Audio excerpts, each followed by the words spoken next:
Medina যাওয়ার পরে প্রথম ছুটিতে আসলাম, বাবা যে কি খুশি তা বলার অপেক্ষা রাখে না। দ্বিতীয়বার যখন এই বিমানবন্দর থেকে যাব, আমি যখন ইমিগ্রেশন শেষ করে ঢুকছি, হঠাৎ করে আমার আব্বা হাত ধরে নিলেন। হাত ধরলেন তো আমি একটু চুমু নিলাম, উনিও চুমু দিলেন, আমিও চুমু দিলাম। দেওয়ার পর বললেন, বাবা আমার জানাজা পড়বে কে? হঠাৎ করে তুমি চলে যাচ্ছ, আমার জানাজা পড়বে কে? আমি বললাম যে এত দূর চিন্তা করতে হবে না, কে কখন মারা যাবে, কার জানাজা কেবল সেটা আল্লাহ রাব্বুল আলামিন জানেন, এত দূর চিন্তা করতে হবে। এই বলে চলে গেলাম, আর দেখা।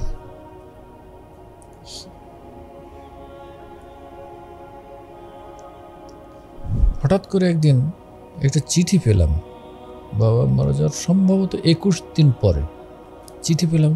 আমাদের আমির সাহেবের হাতের লেখা চিঠি, প্রেরক রাসূল গালিব সাহেবের চিঠি। এটা তো আমার জন্য তো অনেক অনেক বড়, এত বড় মাপের মানুষ আমাকে একটা চিঠি লিখেছেন, এটা তো খুবই একটা আনন্দের বিষয়। কিন্তু কী লিখেছেন সেটা তো তখন আমি জানছি না। খুলে পড়তে শুরু করলাম। বলছে, তোমার বাবাকে আমি জীবিত অবস্থায় চিনতে পারিনি। উনি আমাকে জীবিত অবস্থায় অনেকবার তার বাড়ি যাওয়ার জন্য আহ্বান করেছেন, কিন্তু আমার যাওয়ার সুযোগ হয়নি। আজকে তার দাফন কার্যে মৃত্যুর ডাকে সাড়া দিয়ে এখানে যেতে আমি বাধ্য হলাম। তোমার বাবার জানাজা আমি শেষ করে আসলাম।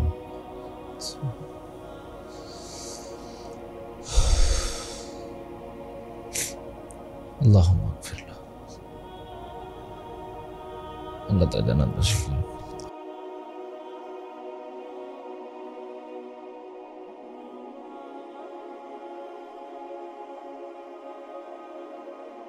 শেখার জন্য বলছি, আমার অন্য ভাইরা যারা শুনবেন তাদের শেখার জন্য আমি বলছি যে কষ্ট না করলে হয়তো লক্ষ্য উদ্দেশ্যে পৌঁছায় কষ্টকর হবে। তো আমাকে যে ঘরে নিয়ে গিয়ে উঠালেন, বাইরের দিকে একটা পাটখড়ির বেড়া দেওয়া ঘর, উপরে খড়, ওইখানে নিয়ে গিয়ে বাইরের দিক থেকে ওই রশি দিয়ে মানে বন্ধ করা হচ্ছে, রশি দিয়ে গিট্টু দিয়ে বন্ধ করা হয়। এটা হচ্ছে ভিতরে ঢুকে যে একটা দড়ির খাটলা যেটাকে বলা হয়, যে দড়ির খাট।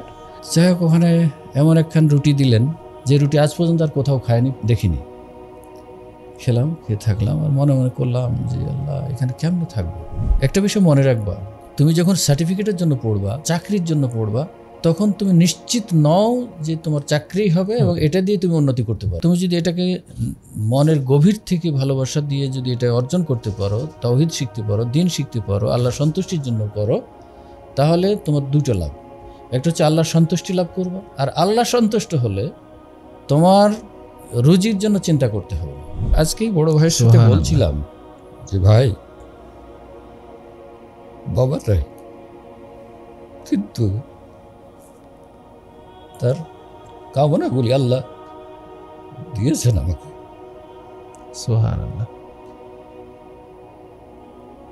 পানের আমি তো জানি না, তুমি হাজা পানন।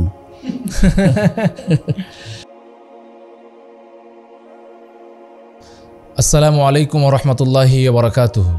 নাহমাদুহু ওয়া নুসাল্লি আলা রাসূলিহিল কারীম, আম্মা বাদ। দর্শক মণ্ডলী, আজকে আমরা এমন একজন ব্যক্তির কাছ থেকে তার জীবনী সম্পর্কে জানব, যেগুলি আমরা জানলে হয়তোবা অনেকে উপকৃত হব। আমরা তাদের কাছ থেকে অনেক সময় অনেক বক্তব্য শুনে থাকি, অনেক ওয়াজ নসিহত আমরা এগুলো শুনি, কিন্তু আমরা আজকে শেখের মুখ থেকে এমন সমস্ত কথাগুলো শুনবো যেগুলো তার জীবনের সঙ্গে জড়িয়ে আছে। যেরকমভাবে তিনি পড়াশোনা শুরু করেছেন এবং এখন পর্যন্ত সেই পড়াশোনার উপরে আছেন এবং কর্মজীবন চালিয়ে যাচ্ছেন ইনশাআল্লাহ। আমরা শেখের কাছ থেকে জ্ঞান অর্জন করার চেষ্টা করব ইনশাআল্লাহ। আমাদের সঙ্গে আজকের অতিথি হিসাবে আছেন শেখ আব্দুল হাই মাদানী হাফিজাহুল্লাহ। আমি আমাদের আজকের শিক্ষা সংলাপের এই পর্বে শেখকে স্বাগত জানাচ্ছি। আসসালামু আলাইকুম ওয়া রাহমাতুল্লাহ। ওয়ালাইকুম আসসালাম ওয়া রাহমাতুল্লাহি ওয়া বারাকাতুহু। শেখ কেমন আছেন? জি আলহামদুলিল্লাহ, আল্লাহর রহমতে ভালো আছি। হাদিস ফাউন্ডেশন শিক্ষা বোর্ড কর্তৃক আয়োজিত আজকের এই শিক্ষা সংলাপে আমাকে আমন্ত্রণ করার জন্য, হাদিস ফাউন্ডেশন শিক্ষা বোর্ডের সাথে যারা জড়িত আছেন, যারা আজকের এই অনুষ্ঠান ধারণ করার জন্য সময়, শ্রম এবং চিন্তা দিচ্ছেন, এবং যে সমস্ত দর্শক ও শ্রোতা এখন দেখছেন এবং ভবিষ্যতে দেখবেন, সকলকে আমি আমার পক্ষ থেকে আন্তরিক মোবারকবাদ জানাই এবং উত্তরোত্তর এর উন্নতি এবং অগ্রগতি কামনা করি। ইনশাআল্লাহ ইনশাআল্লাহ। জাযাকাল্লাহু খাইরান। জাযাকুমুল্লাহু খাইরান। প্রিয় দর্শক, আমরা শেখের মুখ থেকে বক্তব্য শুনবো ইনশাআল্লাহ এবং তার বিভিন্ন অভিজ্ঞতা এগুলো আমরা শুনবো ইনশাআল্লাহ। তবে তার পূর্বে বলতে চাই, আমাদের মতো যারা অন্য ভাইয়েরা আছেন যেন তারাও আমাদের এই প্রোগ্রাম থেকে উপকৃত হতে পারে, সেজন্য অধিক হারে শেয়ার করবেন, কমেন্ট করবেন এবং জানাবেন আপনি কোন স্থান থেকে দেখছেন, নিয়মিত আমাদের প্রোগ্রাম দেখতে আপনার কেমন লাগে, সামনে কোন অতিথিকে চান যে আমরা তার মুখ থেকে এরকম কথাগুলো শুনি। অবশ্যই সেটা মন্তব্য অপশানে জানাবেন। আমরা আর দেরি না করে সরাসরি শেখের মুখ থেকেই তার মূল্যবান অভিজ্ঞতাগুলো শুনবো ইনশাআল্লাহ। আমরা প্রথমে শেখের কাছে যে বিষয়ে জানতে চাইবো সেটা হচ্ছে যে শেখের বেড়ে ওঠা কোথায় এবং জন্মটা কোন সময়? জাযাকুমুল্লাহু খাইরান। আমার বেড়ে ওঠা রাজশাহী জেলাতেই, অতি নিকটে একটি উপজেলা তানোর। জি। তানোর উপজেলার পার্শ্ববর্তী একটি গ্রাম ধানতোড়, এখানে আমরা জন্মগ্রহণ এবং বসবাস, সেখান থেকেই লেখাপড়া আস্তে আস্তে শুরু। আমার বাবা একজন কৃষক মানুষ, আচ্ছা, কিন্তু আল্লাহর রহমতে তার চিন্তা এবং চেতনা ছিল অনেক উন্নত এবং দেশের প্রায় আহলে হাদিস ঘরানা আলেমদের সাথে তার বেশ সম্পর্ক ছিল। মাশাআল্লাহ। এলাকায় যে সমস্ত আলেমরা আসতেন তৎকালীন যুগে, জি, যে সমস্ত বড় বড় আলেমে দ্বীন ছিলেন, যারা মুহাদ্দিস ছিলেন এলাকায় মাদ্রাসায় এবং যারা বক্তা ছিলেন, তাদেরকেও তিনি অতি প্রিয় হিসাবে দেখতেন, খেদমত করার জন্য চেষ্টা করতেন। আমার বাবার 7 ছেলে এবং 5 মেয়ে, একই মায়ের। আমি ভাইদের মধ্যে 5 নাম্বার, মানে শেষ না, আমার পরে ভাইদের মধ্যে শেষ, ভাইদের মধ্যে 5 নাম্বার। জি। আর আমার পরে আরো 2 ভাই আছে, জি, এবং আরো 2 বোন আছে। জি। 7 ভাই 5 বোনের মধ্যে এক বোন আমি দেখিনি, ছোটবেলাতেই মারা গিয়েছেন। আর এখন 7 ভাই 4 বোনের মধ্যে বড় বোন মারা গিয়েছেন কয়েক বছর হলো, আর বড় ভাই উনি অবসরপ্রাপ্ত। এখন প্রায় বার্ধক্যজনিত কারণে এখন আর তেমন বের হতে পারছেন না। উনি ব্যাংকার ছিলেন। জি। মেজো ভাই গ্রামেই থাকেন, উনি জমিজমা দেখাশোনা করেন। সব ভাইয়ের জমিজমা উনি রক্ষণাবেক্ষণ করেন, নিজে করেন না কিন্তু রক্ষণাবেক্ষণ করেন। উনিও ডিগ্রি পাস। এরপরে 3য় নম্বর ভাই, উনিও পাশেই তানোরের পাশে একটি মাদ্রাসায় শিক্ষকতা করতেন। গত সম্ভবত 2-3 বছর আগে অবসরে গিয়েছেন। আচ্ছা। তারপরে আমার ইমিডিয়েট ভাই, উনি আরএমপি ডাক্তার, গ্রাম্য ডাক্তার, এবং তানোরেই উনি চিকিৎসা করেন এবং নিজস্ব ফার্মেসি আছে। এরপরে আমি আব্দুল হাই। আচ্ছা। আমি আব্দুল হাই, আমার পরে আরও 2 ভাই আছে। 2 ভাইয়ের মধ্যে তারাও ডিগ্রি পাস এবং একজন ব্যবসা করেন ওষুধের, ভেটেরিনারি ওষুধের ব্যবসা করেন তানোর বাজারে। আর সব ছোটটি এখন বগুড়া অঞ্চলে আছেন, গাজী কোম্পানিতে। আচ্ছা। বগুড়া রেঞ্জের ম্যানেজার হয়ে আছেন। এই হচ্ছে আমাদের 7 ভাইয়ের সংক্ষিপ্ত বৃত্তান্ত। তবে মজার বিষয় হচ্ছে 7 ভাইয়ের মধ্যে আমি একাই আব্দুল হাই মাদ্রাসা শিক্ষিত। আচ্ছা, মাশাআল্লাহ। এজন্য আমি পারিবারিকভাবে কোনো বোর ফিল করি না, বরং আনন্দ বোধ করি। আচ্ছা। কেন আল্লাহর ফজল ও করমে আমার 7 ভাই সবাই খুব উচ্চশিক্ষিত না হলেও একবারে নয়, সামাজিক মান মর্যাদা সব দিক থেকেই তারা আলহামদুলিল্লাহ ভালো আছেন। কিন্তু যেখানে মজা পাই আমি, সেটা হচ্ছে যে তারা আমাকে সবাই সম্মান করে, সবাই এমন সম্মান করে যেটা আমি আসলে চিন্তাও করতে পারি না যে ওনারা জেনারেল শিক্ষিত মানুষ। এখন পর্যন্ত বড় ভাই, আল্লাহ তাকে হেফাজত করুন, প্রতিদিন ফোন করেন। একদিন যদি যোগাযোগ বিচ্ছিন্ন হয় তাহলে উনি পেরেশান হয়ে যান, কি আছে, কোথায় আছে। এই যে আমি কয়েকদিন ধরে সফরে আছি, বারবার ফোন দিচ্ছেন, ওকে ফোন দিচ্ছেন, তাকে ফোন দিচ্ছেন, কোথায় আছে, কি করছে।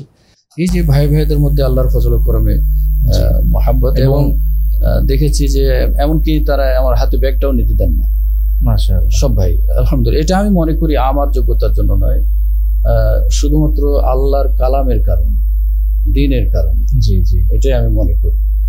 এরপরে আমার ছোটবেলা থেকে একটু সব ভাইদের মধ্যে আমি একটু অলস এবং ঘুম প্রিয় ছিলাম খুব বেশি, এখনো ঘুমের জন্য। বাবার কাছে আল্লাহ তাকে জান্নাতবাসী করুন, আমিন। কখনো আমি অন্য কোনো অপরাধের কারণে বকা খাইনি, যত বকা খেয়েছি শুধু ঘুমের কারণে, যে তুমি ছাত্র মানুষ এত ঘুমাবে কেন। যাই হোক, ছোটবেলায় লেখাপড়া প্রাইমারি স্কুলে যেতে অনেক বিলম্ব করেছি, তারপরেও প্রাইমারিতে গিয়ে পড়তে পারিনি, পড়ি না, শুধু খেলাধুলা করবো এইটাই। বাবা কেন বলেন আমাকে পড়তে, এই যে মানসিকতা ছিল। যাই হোক, প্রথম আমার মাদ্রাসা জীবন শুরু হয়, এলাকায় একটি মাদ্রাসা হয়েছিল তখন। আমার আব্বা রাহিমাহুল্লাহ উনি তখন ওই মাদ্রাসার গভর্নর বডির দায়িত্বে ছিলেন। সেই মাদ্রাসায় ভর্তি হলাম, দেবীপুর দারুল হুদা রহমানিয়া মাদ্রাসা, তানোর থেকে 2 কিলোমিটার পশ্চিম দিকে মন্ডমালা রোডে। সেখানে যে অবস্থাটা হলো আমার, মানে আমার ছোট চাচা রাহিমাহুল্লাহ উনি, আমি তখন প্রাইমারিতে যাচ্ছি না, স্কুলে যাচ্ছি না, লেখাপড়া করছি না, আর সবার ইচ্ছা যে তাকে একটু মাদ্রাসায় পড়াবো। আমি একটু বিরক্ত হচ্ছি যে মাদ্রাসায় পড়বো, সব ভাই স্কুল কলেজ পড়বে, আমি একা কেন সেদিকে যাবো। এই যাই হোক, ছোট চাচা উনি একদিন জোর করে রাজশাহীতে এসে আমার জন্য বিশেষ ধরনের পায়জামা, পাঞ্জাবি, জুতা, চামড়ার জুতা সেকালে কিনে একটা ট্যাঙ্ক দিয়ে অনেক কিছু দিয়ে আমাদের বাড়িতে যেটা কিরসান বলে, 12 মাস কাজ করে এরকম একটা ছেলেকে দিয়ে ওই জিনিসপত্র দিয়ে ওই মাদ্রাসায় পাঠালেন। এবং ওখানে উনি মাদ্রাসার মুহতামিম যিনি ছিলেন আব্দুল খালেক রহমানি রাহিমাহুল্লাহ, উনি কাকন এলাকার ছিলেন। উনি খুব মিশুক ছিলেন এবং ছাত্রদেরকে কন্ট্রোল করার মতো যথেষ্ট ছিল। কিভাবে একজন বিমুখ হয়ে যাওয়া ছাত্রকে ফিরিয়ে নিয়ে আসতে হয়, আমি ওনার কাছ থেকে এটা শিখেছিলাম, পেয়েছিলাম, অনেক কিছু পেয়েছিলাম। তো যাই হোক, ওনাকে ফোন করে বলে আসছেন যে আমার কাছ থেকে পাঠাবো, একটু দেখেন। তো যাই হোক গেলাম, উনি পাশে একটা লজিংয়ের ব্যবস্থা করে দিলেন। সাথে সাথে মজার বিষয় হলো যে উনি প্রতিদিন বিকেলে ছাত্রদেরকে নিয়ে হাঁটতে বেরোতেন, প্রতিদিনই, আজকে এইদিকে কালকে ওইদিকে এরকম করতেন। আর দুপুরবেলায় ক্লাস ছুটি দিয়ে দিতেন একটু আগেই, দিয়ে সবকে নিয়ে কোনোদিন হাডুডু খেলাতেন, কোনোদিন সাঁতার করাতেন, এইভাবে ছেলেদেরকে উৎসাহিত করাতেন। আর সপ্তাহের শেষের দিনে যারা আশপাশে তারা চলে যেত, দূরে যারা থাকতো তাদেরকে নিয়ে বললো 5-10 টাকা করে যে যা পারো দাও, দিয়ে মুরগি নিয়ে আসো, এখানে রান্নাবান্না করি, পোলাও একসাথে খাই, পিকনিকের মতো হতো। তাতে ছেলেরা একটু আনন্দ, বাড়ি যাওয়ার যে একটা চিন্তা থাকতো সেটা কমে যেত। কিন্তু এতেও আমার মনে হয় না যে আমি কখন বাড়ি যাব। বিকেলবেলায় মাঠের বাইরে গিয়ে গ্রামের দিকে তাকাইতাম আর কাঁদতাম একা একাই। আচ্ছা, পড়া ভালো লাগে না, মানে কি একটা বাইরের বাড়িতে থাকবো, অন্যের বাড়িতে থাকবো, মানসিকভাবে ভালো। তো যাই হোক, এদিকে বাবা মার অনেক পেরেশানি, পরিবারের সবাই চিন্তা করছে আমাকে নিয়ে, যে সবাই লেখাপড়া করে, ওখানে করে না, হ্যাঁ, অন্য ছেলেদের সাথে মিশি। যাই হোক, সেখানে খুব সম্ভবত আমার যতটুকু মনে আছে 81 সালের শেষের দিকে অথবা 82 শুরুর দিকে সেখানে ভর্তি হই। আচ্ছা, ভর্তি হওয়ার পরে থাকি কোনো রকমে, যাই হোক 2 বছর গেল। ওখানে হাতে খড়ি পেলাম ওনার কাছে, এবং অন্যান্য ওস্তাদ যারা ছিলেন সবাই কিন্তু আমাকে ভালোবাসতেন। এটা একটা বড় প্রাপ্য ছিল আমার, কারণ আমি ওরকম কোনো কারোর সাথে ওরকম কোনো আচরণ করিনি যার কারণে আমাকে অন্যভাবে দেখবে। আলহামদুলিল্লাহ, কারণ পারিবারিকভাবে সবসময় আদবের বিষয়টি আমাদেরকে শেখানো হতো, বাবা মা আত্মীয় স্বজন সবাই এটা শেখাতেন। তো সেখান থেকে 83 সালের সম্ভবত শেষের দিকে এসে ভর্তি করলেন আমাকে আমার বাবা মাদ্রাসা ইশাতুল ইসলাম আসসালাফি, রানীবাজারে শহরে। সেখানে আসার দিনে আমি প্রথম যেদিন আসি, আসলে বাবা তো বাবাই, জি, এত কষ্ট করে তখন যাতায়াতের পথ সাইকেলে করে আমাকে নিয়ে আসতে শুরু করলেন। অনেক দূর, এত দূর, হ্যাঁ, প্রায় 40 কিলো তো হবে, হ্যাঁ, না হলে 36 কিলো কম হবে না। জি জি। তো এবং রাস্তাঘাট তো এরকম নয়, জি, গ্রামের রাস্তা যেরকম হয় সেরকম ভাঙা চূড়া রাস্তা। তো সেখানে আমাকে নিয়ে, আর আমি তখন একবারে ছোট না, অনেক বড় অ্যাডাল্ট বলতে পারে। উনি কষ্ট করে আমাকে সামনে নিয়ে আসলেন। নিয়ে আস্তে আস্তে কিছু দূর এসে এলাকার একজনকে পেলেন, যে একটু নজওয়ান সাইকেলে। আচ্ছা, ওনাকে বললেন তুমি একে নিয়ে যাও, একসাথে চলো যায়। যেতে যেতে আসলাম, এসে রানীবাজারে ভর্তি পরীক্ষা। সেদিন ভর্তি পরীক্ষায় তৎকালীন মাদ্রাসার প্রধান উদ্যোক্তা ছিলেন অ্যাডভোকেট জাইদুর রহমান। আচ্ছা, ওনার ব্যাপারে আমার বাবার কাছে শুনেছি, উনি রাত দিন মাদ্রাসা করা মসজিদ করার কাজে সময় দিতেন। শীতের দিনেও রাতে কুয়াশা পড়তো, তখন উনি ছাতি ধরে নাকি দাঁড়িয়ে থাকতেন, কাজ করতেন। তো যাই হোক, সেখানে ভর্তি পরীক্ষায় আমি খুব খারাপ করলাম, মৌখিক পরীক্ষা। সেখানে ওই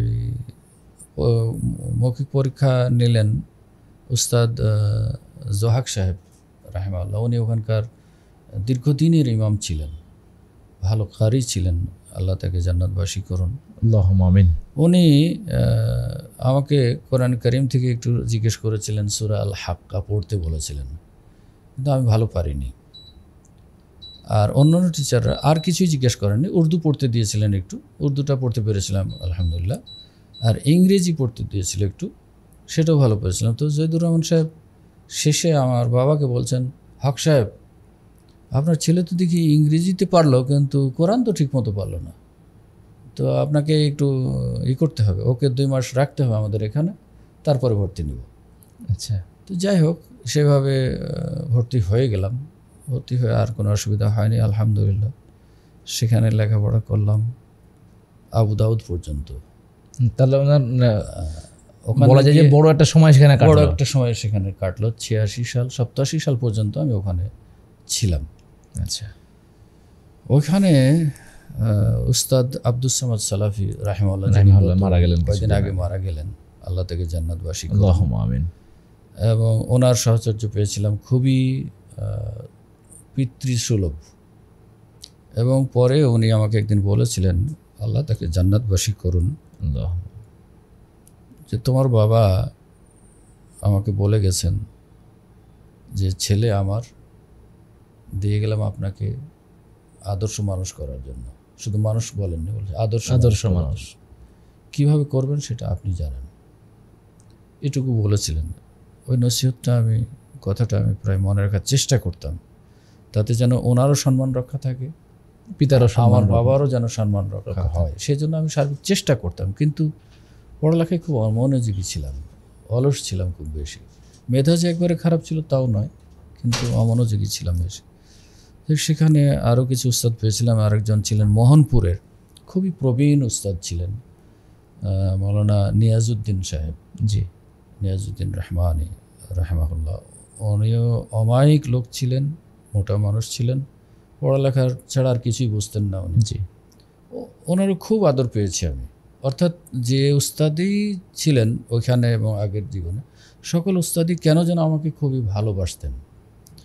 আরও বেশ কিছু উস্তাদ ছিলেন। একজন ছিলেন মুদ্দাসির, অল্প বয়স্ক, উনি হেদায়েতুন নাহু পড়াতেন। উনিও আমাকে খুব আদর করতেন এবং একদিন বলেছিলেন যে, আব্দুল হাই, তোমার মেধা কিন্তু খারাপ না, কিন্তু তুমি এত অলস কেন? তুমি একটু ভালো করে পড়ালেখা করো, তোমার ভবিষ্যৎ ভালো হবে। তো যাই হোক, সেখানে আবু দাউদ পর্যন্ত পড়লাম। আবু দাউদ পড়ালেন উস্তাদ যেন নামটা এই মুহূর্তে মনে আসছে না, উস্তাদ, ওনার দিনাজপুরে বাড়ি ছিল। উনি আবু দাউদ পড়াতেন, খুবই সুন্দর পড়াতেন।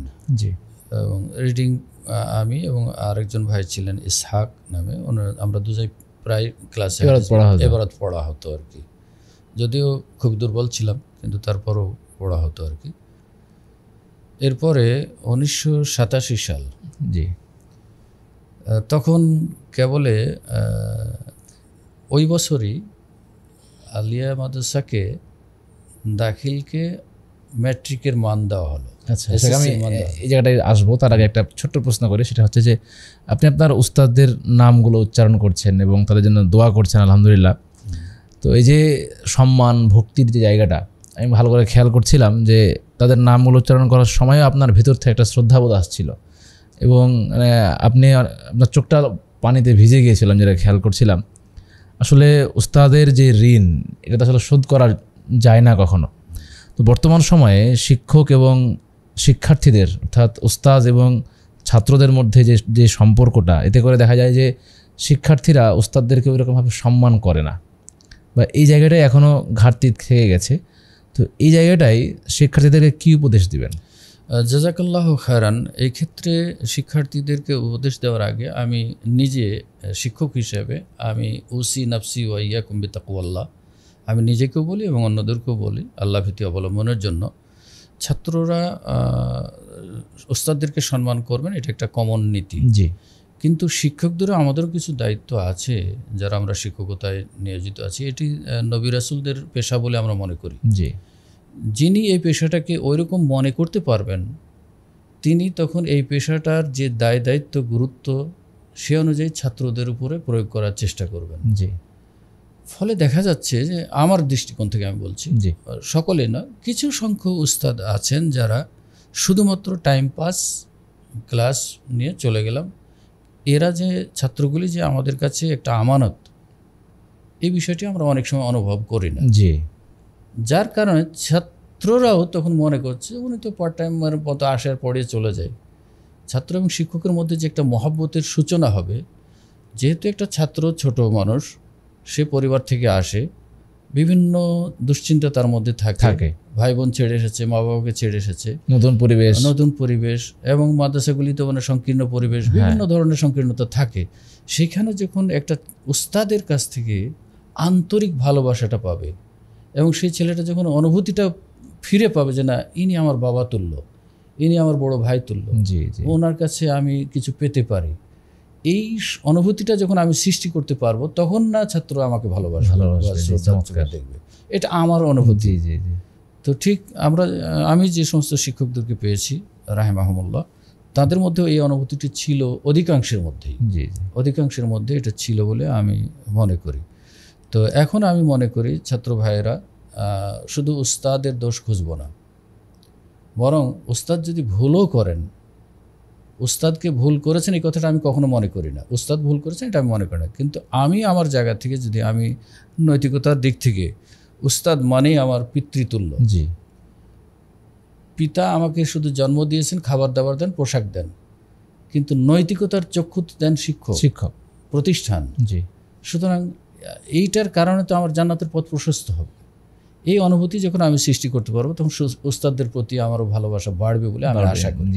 আমি আশা করি, আমার চিন্তা। তাহলে সেখানে আমরা দুইটা বিষয় বুঝতে পারলাম। একটা হচ্ছে শিক্ষকদেরকে অবশ্যই তার ছাত্রদেরকে একদম নিজের সন্তানের মতো করে, নিজের সেই ভালোবাসা দিয়ে, সেই ভালোবাসা যদি আমি দিতে না পারি, উনিও আমাকে তার কাছ থেকে ওই ফিডব্যাকটা আসবে না, পাবো না। জি, এটা স্বাভাবিক। জি জি।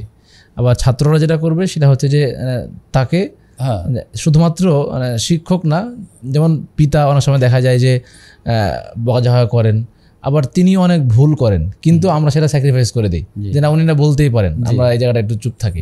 তো ওই দৃষ্টিকোণ থেকেও আমরা শিক্ষককে সম্মান অবশ্যই করবো। আরেকটা বিষয় মনে রাখতে হবে যে শিক্ষক, যদি অলরেডি বলে ফেলেছে যে শিক্ষকরা কিন্তু আমাকে অন্ধকারাচ্ছন্ন জীবন থেকে আলোর পথে নিয়ে যায়, আলোর পথে নিয়ে আসবেন, এবং ওনাদের আচরণে আমার ভবিষ্যৎ নির্ভর করছে।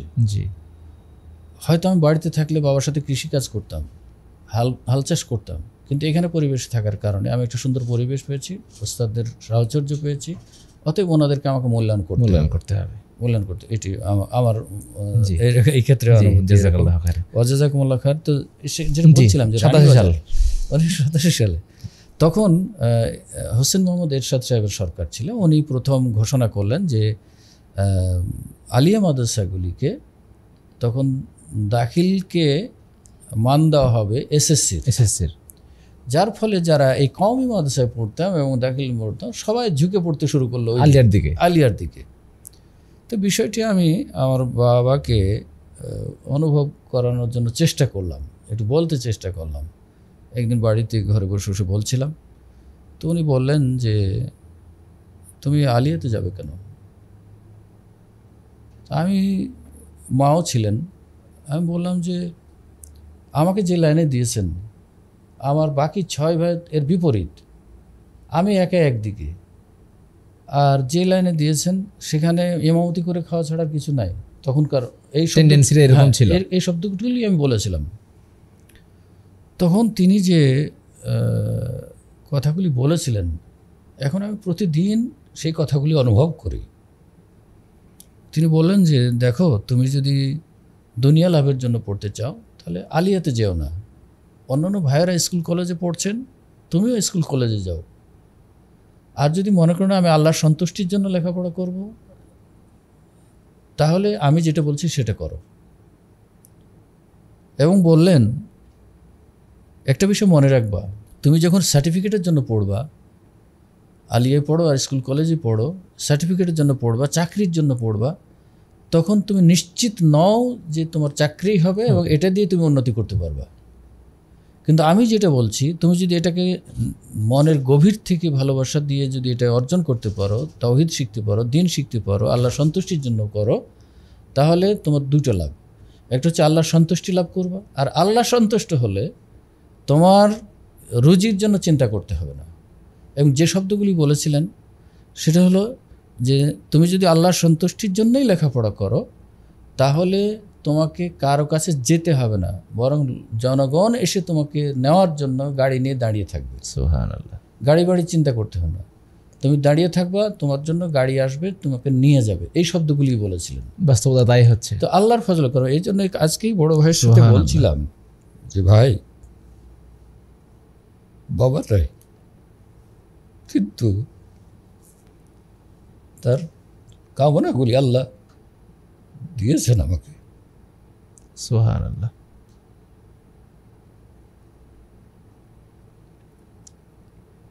আজকে যদি উনি বেঁচে থাকতেন, আর এই যে তার যে কামনা ছিল, আশা ছিল, সেটা যখন উনি দেখতেন ঘরে বসে, অত্যন্ত খুশি হতেন। তখন তার আনন্দের সীমাটা যে কত হতো সেটা একজন পিতাই বুঝতেন। আমরা উনি একটা কথাও বলতেন যে দেখো, বাবা না হলে বাবার মর্যাদা বুঝবে না। তাই আজকে মানুষ গাড়ি পাঠাচ্ছে, বিমানের টিকিট পাঠাচ্ছে।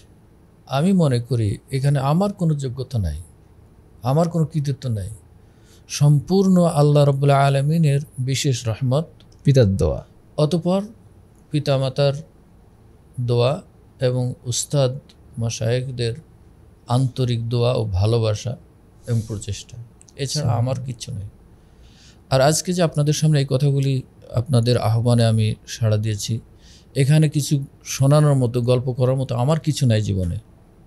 কিন্তু আমি যে কারণে আপনাদের সাথে সম্মত হয়েছি সেটি ছিল, আমি যে সুযোগ থাকা সত্ত্বেও ভুল করেছি জীবনে। আজকে যারা এই কথাগুলি শুনবেন তারা যেন এই ভুলগুলি না করেন। মূলত আমার এখানে উপস্থিত হওয়ার উদ্দেশ্য এটুকুই, আপনাদের আহ্বানে সাড়া দেওয়ার উদ্দেশ্য। কেননা আমার জীবনে এরকম কিচ্ছু নাই যে আমি শোনাবো মানুষকে, ভালো কিছু শোনাবো, এরকম কিছু নাই।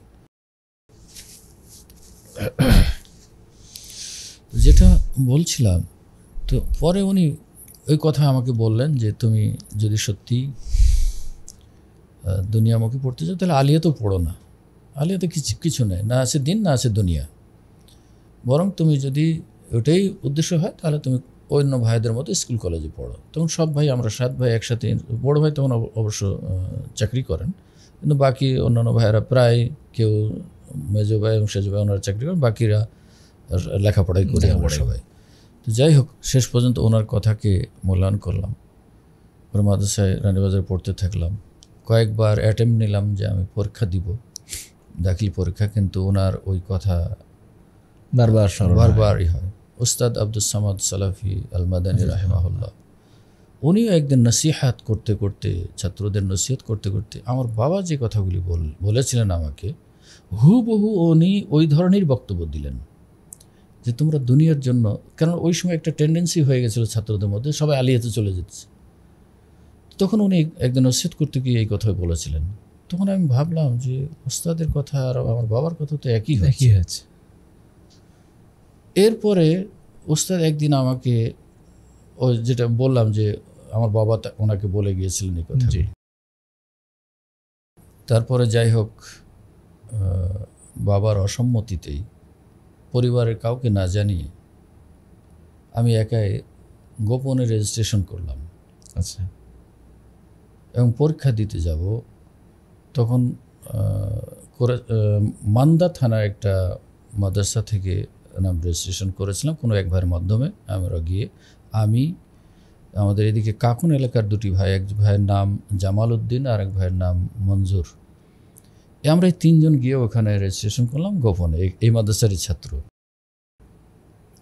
পরীক্ষা দিতে গেলাম, তখন বাড়িতে পরীক্ষা দিতে যাওয়ার কয়েকদিন আগে বাড়িতে গিয়ে বলে আসলাম মাকে যে মা আমি এইভাবে রেজিস্ট্রেশন করেছি, পরীক্ষা দিতে যাব, দোয়া করেন। বাপজানও শুনলেন, আমরা বাপজান বলতাম। শুনে উনি একটু দুঃখ করলেন, আবার সাহসও জোগালেন যে ঠিক আছে তুমি আমার এটা মানো না, তুমি দাও, যোগ্যতা অর্জনের দরকার আছে। এই বলে পরীক্ষা দিতে গেলাম। ওখানে আমরা 3 জন একটা রুমে থাকতাম, রান্নাবান্না নিজেরাই করতাম, কাউকে যেহেতু বলিনি ওই কাউকে নিয়ে যায়নি হেল্প হ্যান্ড হিসাবে। জি। পরীক্ষা শেষ করে আসলাম, ইতিমধ্যে জানাজানি হয়ে গেল সে পরীক্ষা দিয়েছে। এভাবে রেজাল্ট তো তখন 2.5-3 মাস পরে হতো। রেজাল্ট তাই হয়।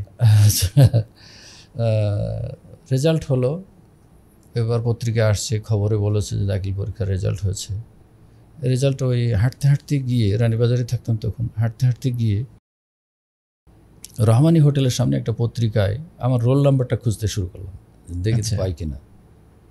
তো আলহামদুলিল্লাহ পেলাম যে 2য় বিভাগে পাস করেছে। এদিকে বাড়িতে ওনারা সবাই টেনশন করছে যে সে পরীক্ষা দিয়েছিল, কি অবস্থা, কি হচ্ছে, কোনো খবর পাচ্ছি না। 1 সপ্তাহ পার হয়ে গেছে, কিন্তু বাড়িতে কেউ জানে না যে আমি পাস করেছি কি না ফেল করেছি, কেউ জানছে না। ইতিমধ্যেই পাড়াতে 2-1 ভাই আমার সমবয়সী এবং কিছু জুনিয়র ভাইরা ওরা বলা করেছে নিশ্চয়ই ফেল করেছে, নাহলে এতক্ষণ কি আর খবর থাকে। এই কথাটা বাবার কষ্ট পেয়েছে। উনি খবর নেওয়ার জন্য চলে আসছেন রাজশাহীতে। এসে আমি যখন বললাম যে আলহামদুলিল্লাহ আমি 2nd ক্লাস পেয়েছি, কি যে খুশি হলেন, যিনি মানা করছিলেন পরীক্ষা দিতে তিনি কি যে খুশি হলেন সেটা ওনার চেহারা দেখে বুঝেছিলাম তখন। এরপরে রানীবাজারে তখন আইন কানুন শুরু হতে লাগলো যে যারা এই মানে কোকিলের বাসায় কাকে ডিম দিবে এটা হবে না, মানে ওখানে থেকে দাখিল পরীক্ষা দেবে আর এখানে পড়বে এটা হবে না, এরকম একটা আইন কানুন হতে লাগলো। তখন কি করা যায়, আমরা 3 জন মিলেই এটা পরিকল্পনা।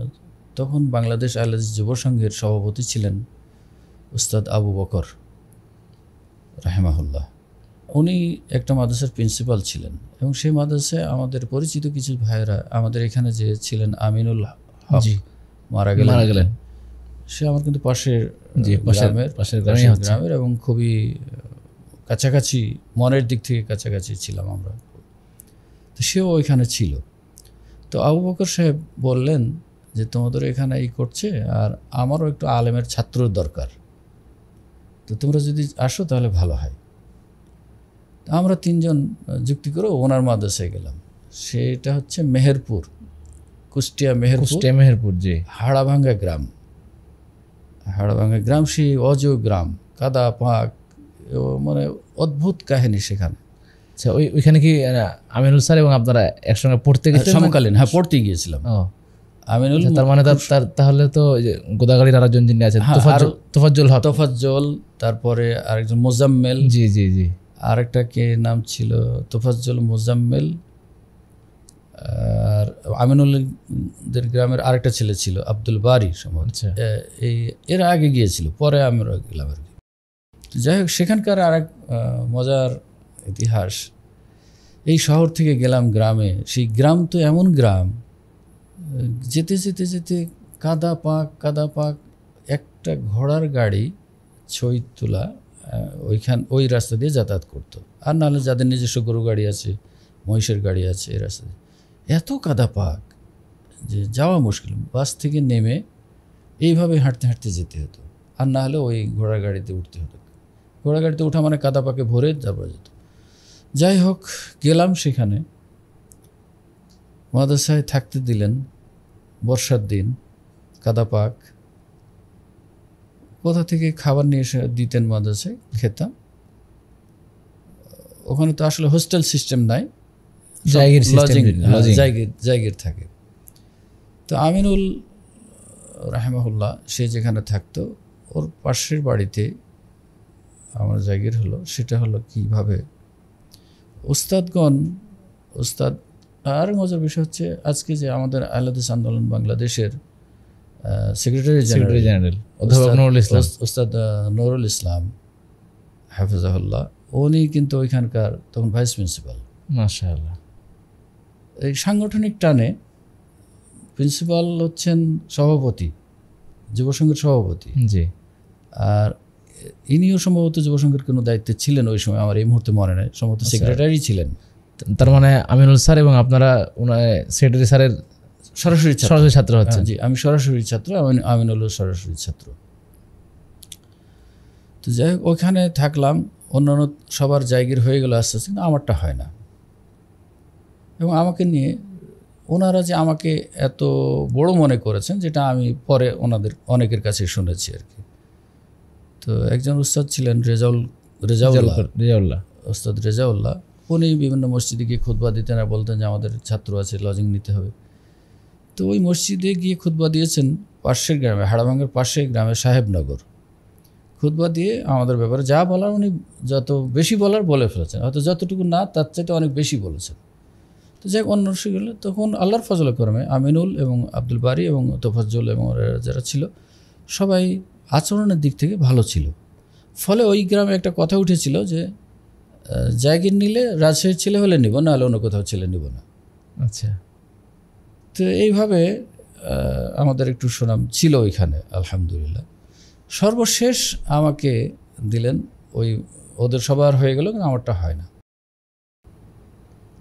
তো একজন মসজিদের পাশে এক ভদ্রলোক, ওনার নাম ইব্রাহিম আমিন রাহিমাহুল্লাহ, উনি মারা গিয়েছেন।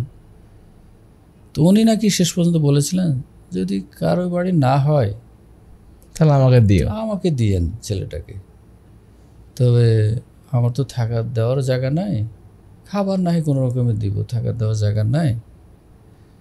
তো বলেছে যেভাবে হোক রাখেন। ওইভাবে পরের দিন কাকুনহাট এলাকার যে মুজাম্মেল, জি, ওনাকে বললেন যে উনি ওই পাড়াতেই থাকতেন, ওনাকে বললেন যে আব্দুল হাইকে নিয়ে গিয়ে আমাকে বাড়িতে দিয়ে এসো। তো দুপুরবেলায় ক্লাস শেষে ওনার সাথে গেলাম, গিয়ে বলছে এই বাড়িটা হলো ভিতরের দিকে একটা পাকা ঘর, পুরাতন, আর বাকি ঘর, এখানে একটা ঘর, ওইখানে একটা ঘর, সাইডে বেড়া, উপরে খড়, ছাউনি দেওয়া, একটু মাটি দিয়ে উঁচু করে।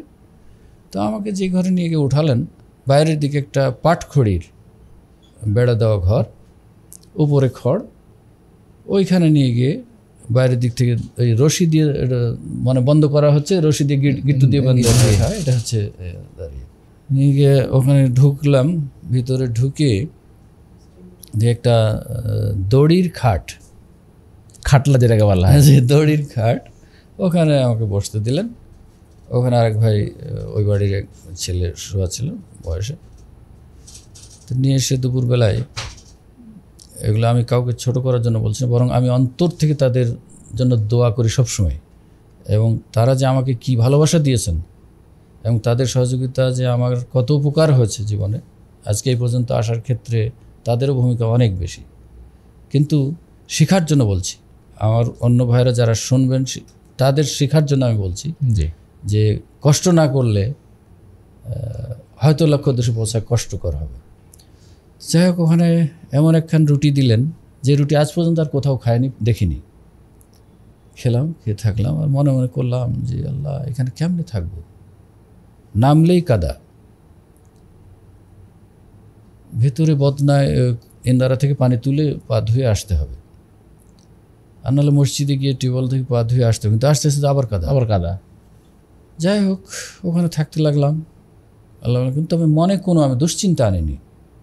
আমি এসেছি, আমাকে পড়াশোনা করতে হবে, পার হয়ে যেতেই হবে আমাকে। কিছুদিন পরে ওই ঘরটা আর আমার জন্য হলো না বরাদ্দ, ওর বাইরে আরেকটু রাস্তার ধারে এসে সেম ঘর আরেকটা করলেন, উপরে খড়, সাইডে পাটখড়ির বেড়া, আর একটা টিনের দরজা, ওই ভিতরে রশি দিয়ে বেঁধে রাখতে হয়। হ্যাঁ, এরকম একটা দরজা করলো। এই দরজা থেকে নেমে একদম সাথে সাথে কাদা, এমন কাদা ওইখানে যে এত গরু গাড়ি যায় যে পুরো চাকাটা ডুবে যায়, এরকম অবস্থা, এত কাদা। যাই হোক, আমরা আরও কয়েকজন ছিলাম। আরেকজন ছিল মান্দা থানার রফিকুল ইসলাম রাহিমাহুল্লাহ, সে মারা গিয়েছে 93 সালের সম্মেলনে। এখানে যে সম্মেলনটা হয়েছিল সেই সম্মেলনে আমিনুল, আমি এবং ওই রফিকুল খাবারের দায়িত্বে ছিলাম। আচ্ছা, তো আল্লাহ তাকে জান্নাতবাসী করুন, সে যে এত শ্রম দিয়েছিল। তো যাই হোক, সেখানে অনেক দিন এরকম গেছে, ব্যাগের মধ্যে পায়জামা নিয়েছি, নিয়ে লুঙ্গি পরে হাঁটতে হাঁটতে গিয়েছি মাদ্রাসা। আমি রফিক বেশি একসাথে যেতাম, অন্যরা যেত। তো ওইখানে গিয়ে চেঞ্জ করে আবার টিউবওয়েলে পা ধুয়ে পরিষ্কার হয়ে তারপরে পায়জামা পরে ক্লাসে গিয়েছি। এরকম অনেক দিন হয়েছে, মাঝখানে পুরো কাদা রাস্তা। আমি যেটুকু বুঝতে পারলাম আর কি আপনার বক্তব্য শুনে, মানে আপনার এই পরবর্তী জীবনটুকু মানে পড়াশোনার ক্ষেত্রে বেশ কষ্ট করতে হয়েছে আলহামদুলিল্লাহ। এবং মানে আপনার এখানে একটা প্রশ্ন, যে ছোটবেলায় পড়াশোনার প্রতি যে অনাগ্রহ ছিল, এটা মনে হয় শেষ দিকে আর ছিল না?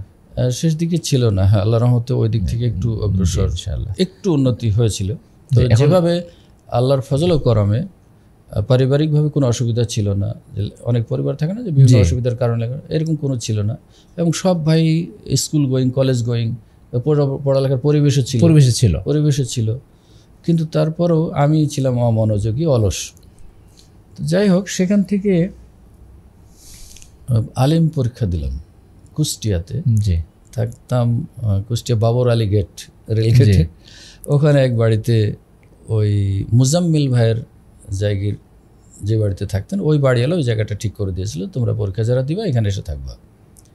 তো ওখানে নিজেরা রান্না করে খেতাম আর পরীক্ষা দিতাম। পরীক্ষা শেষ হয়ে গেল, ওখানে থেকে চলে আসলাম।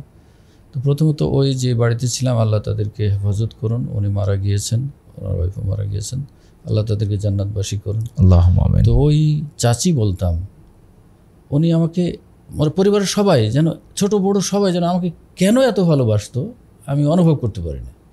ওই চাচি যেদিন একটু বৃষ্টি হতো, মানে আমি যে ঘরে থেকে বাইরের দিকে একদম রাস্তার ধারে, আর ওনারা ভিতরের দিকে থাকেন, ভিতরে খাওয়ার জন্য আমাকে মাঝে মধ্যে যেতাম, ভিতরে গিয়ে অন্য ছেলেদের সাথে বসে খেতাম। কিন্তু বললেন, না না, তুমি পানির মধ্যে এসো না, তুমি ঘরে থেকে আমি খাবার দিয়ে আসবো। বৃদ্ধা মানুষ, উনি অনেক সময় এই গামছা দিয়ে ঢেকে প্লেট, খাবার প্লেট, পানির জগ নিয়ে এখানে নিয়ে আসতেন। না, আপনি নিয়ে আসেন, এটা আমার জন্য কষ্টকর, আপনি নিয়ে আসবেন কাদায় ভিজে, পানিতে ভিজে, আর আমি এখানে বসে খাবো, এটা হবে না। না না, তুমি নিচে নামবা না। এরকম তারা আমাকে ভালোবাসতেন। পাড়ার যুবকরা, ওইখানকার যে যুবকরা ছিল যারা কলেজে পড়তো, বিভিন্ন কলেজে পড়তো, এরাও সব এসে আমার সাথে, মানে এমন একটা পরিবেশ হলো। মসজিদে মুরব্বীরা যারা, তারাও মানে আব্দুল হাই ছাড়া মনে হয় যেন তারা আর কিছুই বোঝে না এরকম। এদিকে আমিনুল, আর পাশাপাশি আমরা দুজন কাছাকাছি বাড়িতে থাকি, তফাজ্জল একটু দূরে থাকতো। তো যাই হোক, সব ছেলেগুলাকেই তারা সবাই অন্যরকম ভালোবাসতে শুরু করলো। বিশেষ করে আমি বয়সে তাদের মধ্যে একটু বড় ছিলাম, চেহারা সুরতের কারণে নাকি যাই হোক তারা একটু আমাকে বেশি করতো, মূল্যায়ন করতো। তো সে মুরব্বীরাও এসে এসে আমার রুমে বসে থাকতেন, একটু সময় কাটাতেন, অথবা সামনে মাচানে, গাছতলায় মাচানে বসে সবাই আপনার সঙ্গে মিশতে ভালোবাসতেন। আমিও তাদেরকে সেভাবেই সময় দেওয়ার চেষ্টা করতাম। সেখানে আলিম পরীক্ষা শেষ করে চলে আসলাম। আলিম পরীক্ষার পরেও ঠিক একই কায়দা হলো, ওই দাখিলের মতো রেজাল্ট নিয়ে। রেজাল্ট হয়ে গেছে প্রায় মাসখানিক, বাড়িতে কেউ জানে না যে পাশ করেছি না ফেল করেছি, আমি যাইনি বাড়িতে। তো এই ফাঁকে এই সময়টা কি করলাম, যে দেখে আলিম পরীক্ষা দেওয়ার পরে, তখন তো রেজাল্ট হতে, ভর্তি হতে অনেক সময় লাগতো। উস্তাদ আব্দুল মতিন কাসেমি রাহিমাহুল্লাহ, উনিও ভালো মানের উস্তাদ ছিলেন। আব্দুল মতিন কাসেমি আমাদের তানোর মন্ডমালায় বাড়ি ছিল। উনি উচ্চ মানের হাদিস পড়াতেন, ভালো আলেম ছিলেন, দেওবন্দে পড়ালেখা করেছেন। উনি আমার বাবাকে বললেন যে আব্দুল হাই কী করছে এখন, কোথায় আছে? তো উনি বললেন যে সে তো রাজশাহীতে আছে, কোথায় কী করে তো জানি না, খোঁজ খবর তেমন, আসে বাড়িতে মাঝে মধ্যে। তো তাহলে ওকে আমি নিয়ে যাই, নিয়ে গিয়ে, ও যেহেতু এখন পরীক্ষা দিয়ে আসছে, রেজাল্ট হতে সময় লাগবে, এদিন আমার কাছে বুখারি পড়ুক। উনি বললেন, তো আমার মনটাও তখন একটু হলো, ঠিকই তো, এতদিন বসে থেকে কী করবো। তো উনি তখন থাকতেন ওই যে জামিরা, পুঠিয়া থানার মধ্যে পড়ে, পুঠিয়া থানার আগে বেলপুকুর থেকে যেতে হয়। ইয়াহিয়া সাহেব পীর সাহেব ছিলেন, জি, ওনার ঐতিহ্যবাহী যে মাদ্রাসা, ঐতিহ্যবাহী মাদ্রাসা কি ফায়েজে উলুম নাকি এরকম একটা মাদ্রাসা, সেই মাদ্রাসায় উনি পড়াতেন। তো আমাকে বললেন, তো আমিও খুব, ওটা যেহেতু ইয়াহিয়া সাহেব আমার বাবার খুবই পরিচিত, খুবই বন্ধু মানুষ, ওই যে বললাম একটু আগে আলেমদের ই করতেন, সেই হিসাবে যাওয়াতে উনিও খুব খুশি হলেন পীর সাহেব, যে উনি থাকার ব্যবস্থা করলেন, খাওয়ার ব্যবস্থা করলেন, কোথায় কার বাড়িতে কোন বাড়িতে দিলে এর জন্য উপযুক্ত হবে। হ্যাঁ, তো ওইখানে বুখারী এবং মুসলিম পড়লাম। বুখারী পড়ালেন উস্তাদ আব্দুল মতিন কাসেমি রাহিমাহুল্লাহ, আর মুসলিম পড়েন তরুণ উস্তাদ, এখনও উনি বেঁচে আছেন হাফিজাহুল্লাহ, দেখা নাই ওর পর থেকে আর দেখা নাই, উস্তাদ আবুল কাসেম, ওনার বাড়ি গোদাগাড়ি। উনি সবেমাত্র বেনারস থেকে পড়ে লেখা করে এসে দার্সে বসেছেন, দার্স শুরু করেছেন। তো এত মজবুত মাশাআল্লাহ, এবারত পড়াতে, মানে ও কি দ্রুত বেগে পড়তেন, আল্লাহ আকবার, ধরতেই পারতাম না এরকম, আচ্ছা, এত দ্রুত পড়তেন। তো উনিও কেন যেন আমাকে এত স্নেহ করতেন, চেনা না জানা না, কিন্তু তারপরও ছাত্র হিসেবে খুবই স্নেহ করতেন, খুবই ভালোবাসতেন। যাই হোক, সেখানে এই পড়ালেখা দাওরা বলে উনি আমাকে নিয়ে গেলেন। যাই হোক, বুখারী মুসলিম পড়লাম, পড়ে আরও দু একটা কিতাব পড়েছিলাম, তাফসীর বাইজাবি মনে হয় পড়েছিলাম, আরও দু একটা ফিকের কিতাব ছিল। যে ওখান থেকে উনি বলেন যে তোমাকে আগামী, তখন সম্ভবত 6 মাস বাকি ছিল রমজানের, জি, বলে এর মধ্যে আমি তোমাদেরকে ফারিক করে দেবো। আরও কয়েকজন ছাত্র, ওই জামালউদ্দিনও ছিল তখন ওখানে, আবার জামালউদ্দিন শিক্ষক হিসেবে ছিলেন। আচ্ছা, তো সেখানে পড়তে পড়তে ইউনিভার্সিটি ভর্তি হওয়ার জন্য একটু চেষ্টা করা। হ্যাঁ, এদিকে খবর যে পায়নি বাড়িতে, ওনারা অস্থির আছে যে কি হলো, আলেমের রেজাল্ট। পরে একদিন বাড়িতে গিয়ে বলে আসলাম যে পাশ করেছি আল্লাহর রহমতে এবং ভর্তির জন্য চেষ্টা করছি। বাপজান একটু আনন্দ পেয়েছেন, আবার কিছু কষ্ট, ছেলেটা কি তাহলে কি অন্য লাইনে চলে যাচ্ছে কিনা এরকম একটু মনে হচ্ছিল, এরকম বুঝতে পারছিলাম। শেষ পর্যন্ত আলেম পাশ করে ইউনিভার্সিটি ভর্তির জন্য চেষ্টা করলাম। ভর্তির সময় আমাকে সহযোগিতা করেছিলেন, বিশেষভাবে সহযোগিতা করেছিলেন তৎকালীন যুব সংঘের ভারপ্রাপ্ত সভাপতি ছিলেন অধ্যাপক রফিকুল ইসলাম, আচ্ছা, সাতক্ষীরা। জি, উনি তখন রানীবাজারে থাকতেন, আর উনি যথেষ্ট সহযোগিতা করেছিলেন আমাকে ভর্তির ব্যাপারে। যাক, ভর্তি পরীক্ষা দিয়ে চান্স হয়ে গেল আল্লাহর রহমতে। চান্স হওয়ার পরে আমি বাড়িতে গিয়ে বললাম যে আমি আমার আব্বা এবং আম্মাকে বসে সামনে, যে আমি চান্স পেয়েছি ঠিক, কিন্তু ভর্তি হব না, আমি এদিকেই পড়ব। হঠাৎ করে বাবা বলে বসলেন যে কেন ভর্তি হবে না, মানুষ চান্স পায় না, তুমি চান্স পেয়েছো, ভর্তি হবে না কেন? না, ওদিকে পড়ে কী করবো, খাওয়া খায়। এই চেঞ্জটা কীভাবে আসলো সাহেব? হয়তো বা আল্লাহ রাব্বুল আলামিন বাবার ওই আগ্রহের কারণে হয়তো বা আমার মনটা ঘুরিয়ে দিয়েছে, মনে হয়তো বা এরকম হচ্ছে। কিন্তু উনি মনে হচ্ছে না যে সেই আগের শামসুল হক, উনি যেভাবে বলছেন, হ্যাঁ আগে যেভাবে বলতেন আর এখনকার বলাটা বলছে না, তোমার ভর্তি হতে হবে, চান্স পায় না মানুষ, তুমি চান্স পেয়েছো, আর যোগ্যতা দরকার আছে, এখন সনদেরও দরকার আছে, তুমি এদিকে পড়ো, এদিকে তোমাকে আরও পড়তে হবে, কিন্তু ইউনিভার্সিটি বাদ দিবা এটা না, চান্স পায় না, চান্স পেয়েছে, তোমাকে পড়তে হবে। আলহামদুলিল্লাহ সাহস পেলাম, ভর্তি হয়ে গেলাম। ভর্তি হয়ে পাশাপাশি যেহেতু আলেম পাশ করে, তখন দুই দিকে একসাথে পড়ার সুযোগ ছিল। ভর্তি হলাম রাজশাহী দারুস-সালামে ফাজিল ক্লাসে। আচ্ছা, ফাজিল ক্লাসে ভর্তি, এদিকে আবার ক্লাসও করি, ওদিকেও ক্লাস করি।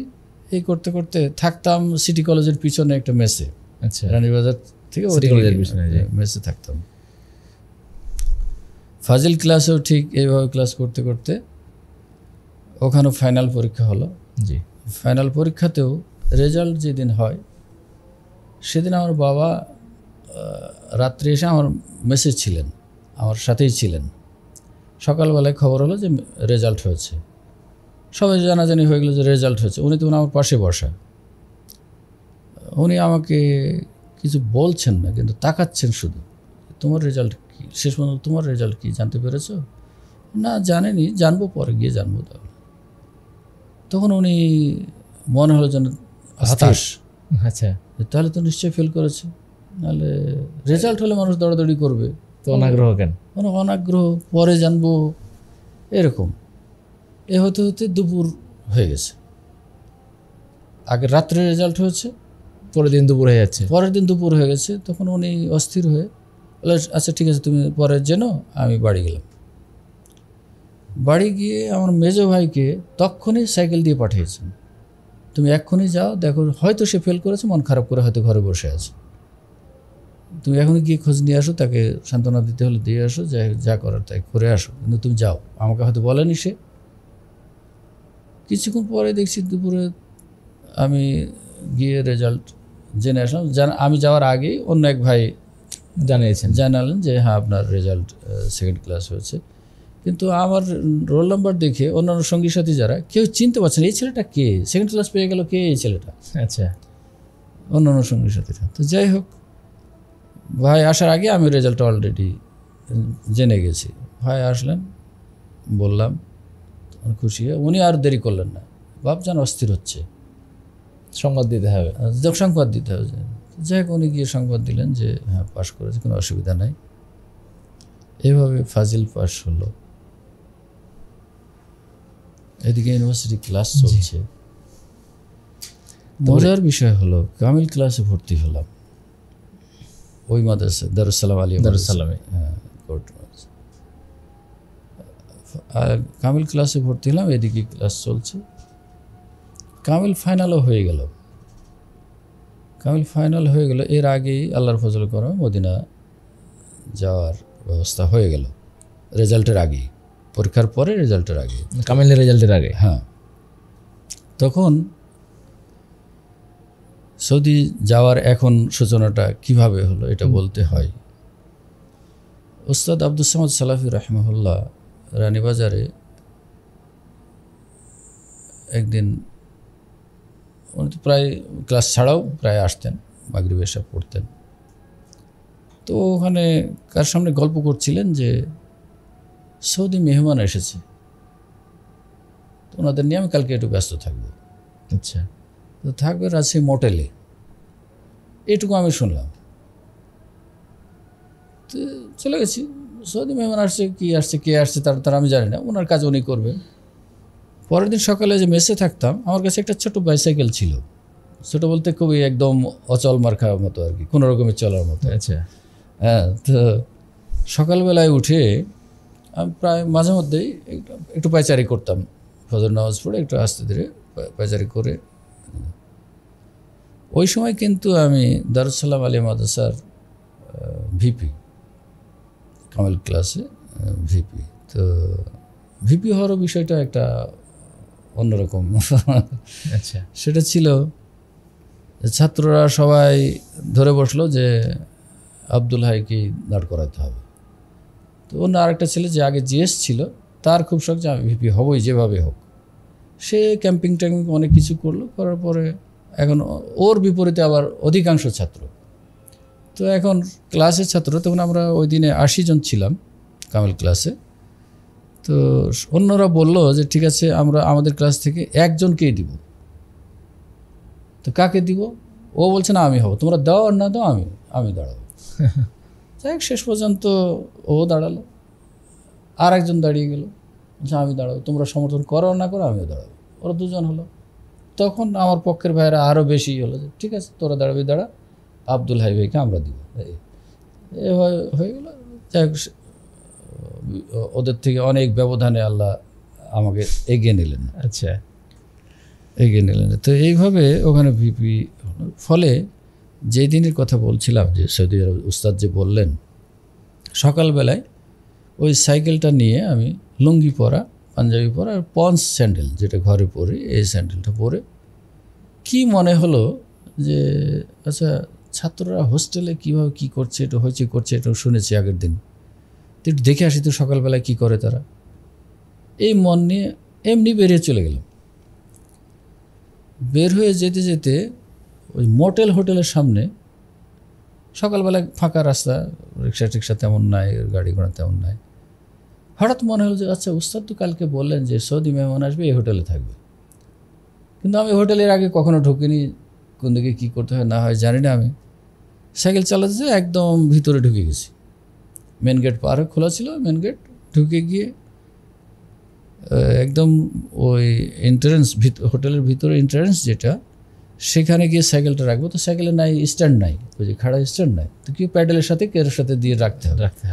ওই যে ইট খাড়া করে করে দেওয়া আছে, ফুলের গাছ লাগানো আছে, ওর সাথে প্যাডেলটা দিয়ে সাইকেলটা রেখে আমি কেবলে ভিতরের দিকে ঢুকতে যাব। এই সময় দেখছি উস্তাদ বের হচ্ছেন, সাথে 2-3 জন মেহমান, আর ওইদিকে একটা গাড়ি মাইক্রো দাঁড়ানো। তো মাইক্রো যে ছেলেটা চালাচ্ছে একটু চিনতাম, যেহেতু আমাদের সংগঠনের একটা গাড়ি চালাতো সে। তো ও চিনে বললাম উস্তাদ কোথায়, তো বলছে উস্তাদরা ভিতরে আছে, এখন বের হবে। বলতে গেটের সামনে যেতেই আমি গ্লাসের এই পারে, ওনার ওই পারে। বের হয়েই উস্তাদ মনে হলো যেন একটু দ্রুত আমার দিকে আসছেন, এসে আমাকে টেনে নিয়ে বললেন যে ওনারা সৌদি মেহমান, মদিনা ইউনিভার্সিটি থেকে এসেছে, ছাত্র সংগ্রহের জন্য এসেছে, তো তুমি আজকে সন্ধ্যাবেলায় রানীবাজারে থাকার চেষ্টা করো। এই বলে ওনার গাড়িতে উঠে চলে গেলেন। আচ্ছা, আমি এখন কী করবো কী বুঝবো, ও তখন অতটা না, যে উনি বলেছেন ঠিক আছে চেষ্টা করবো যাওয়ার। ওখান থেকে অতটা আগ্রহ নাই, মানে আমি যেতে পারবো এরকম তো আমার ওরকম যোগ্যতাও নাই।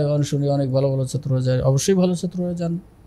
ওখান থেকে আর মাদ্রাসার দিকে গেলাম না, রুমে আসলাম, এসে ফ্রেশ হয়ে ক্লাসে যাওয়ার জন্য মাদ্রাসায় গেলাম।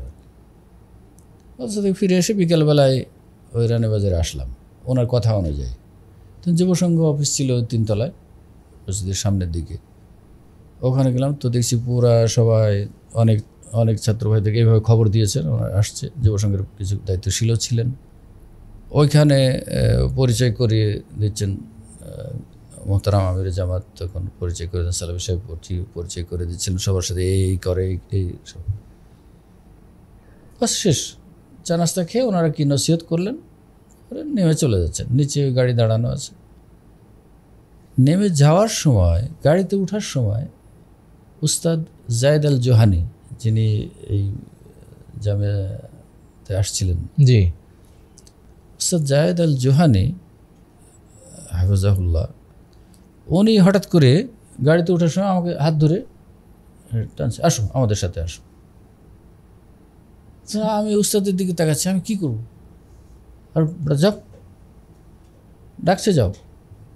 তো আমি তো অপ্রস্তুত, না জানি ভাষা, না জানি কোনো পূর্ব পরিকল্পনা, কিচ্ছু নাই। হঠাৎ করে উনি গাড়িতে তুলে নিলেন। গাড়িতে তোলার পর থেকে বৃষ্টি পড়তে শুরু করলো। নিয়ে গেলেন মোটেলে, নিয়ে গিয়ে ওনাদের রুমে, ওয়েটিং রুমে বসালেন।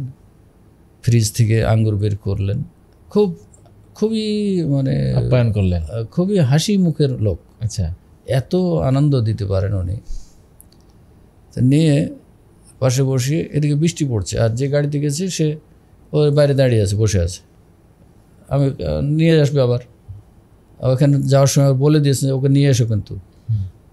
তো যাই হোক, ভয় লাগছে, কি বলবো কি বুঝবো, সব কথা তো বুঝতে পারি না। অনেক প্রশ্ন, গল্প, হাসতে হাসতে গল্প করছেন, এরকম গল্প করছেন।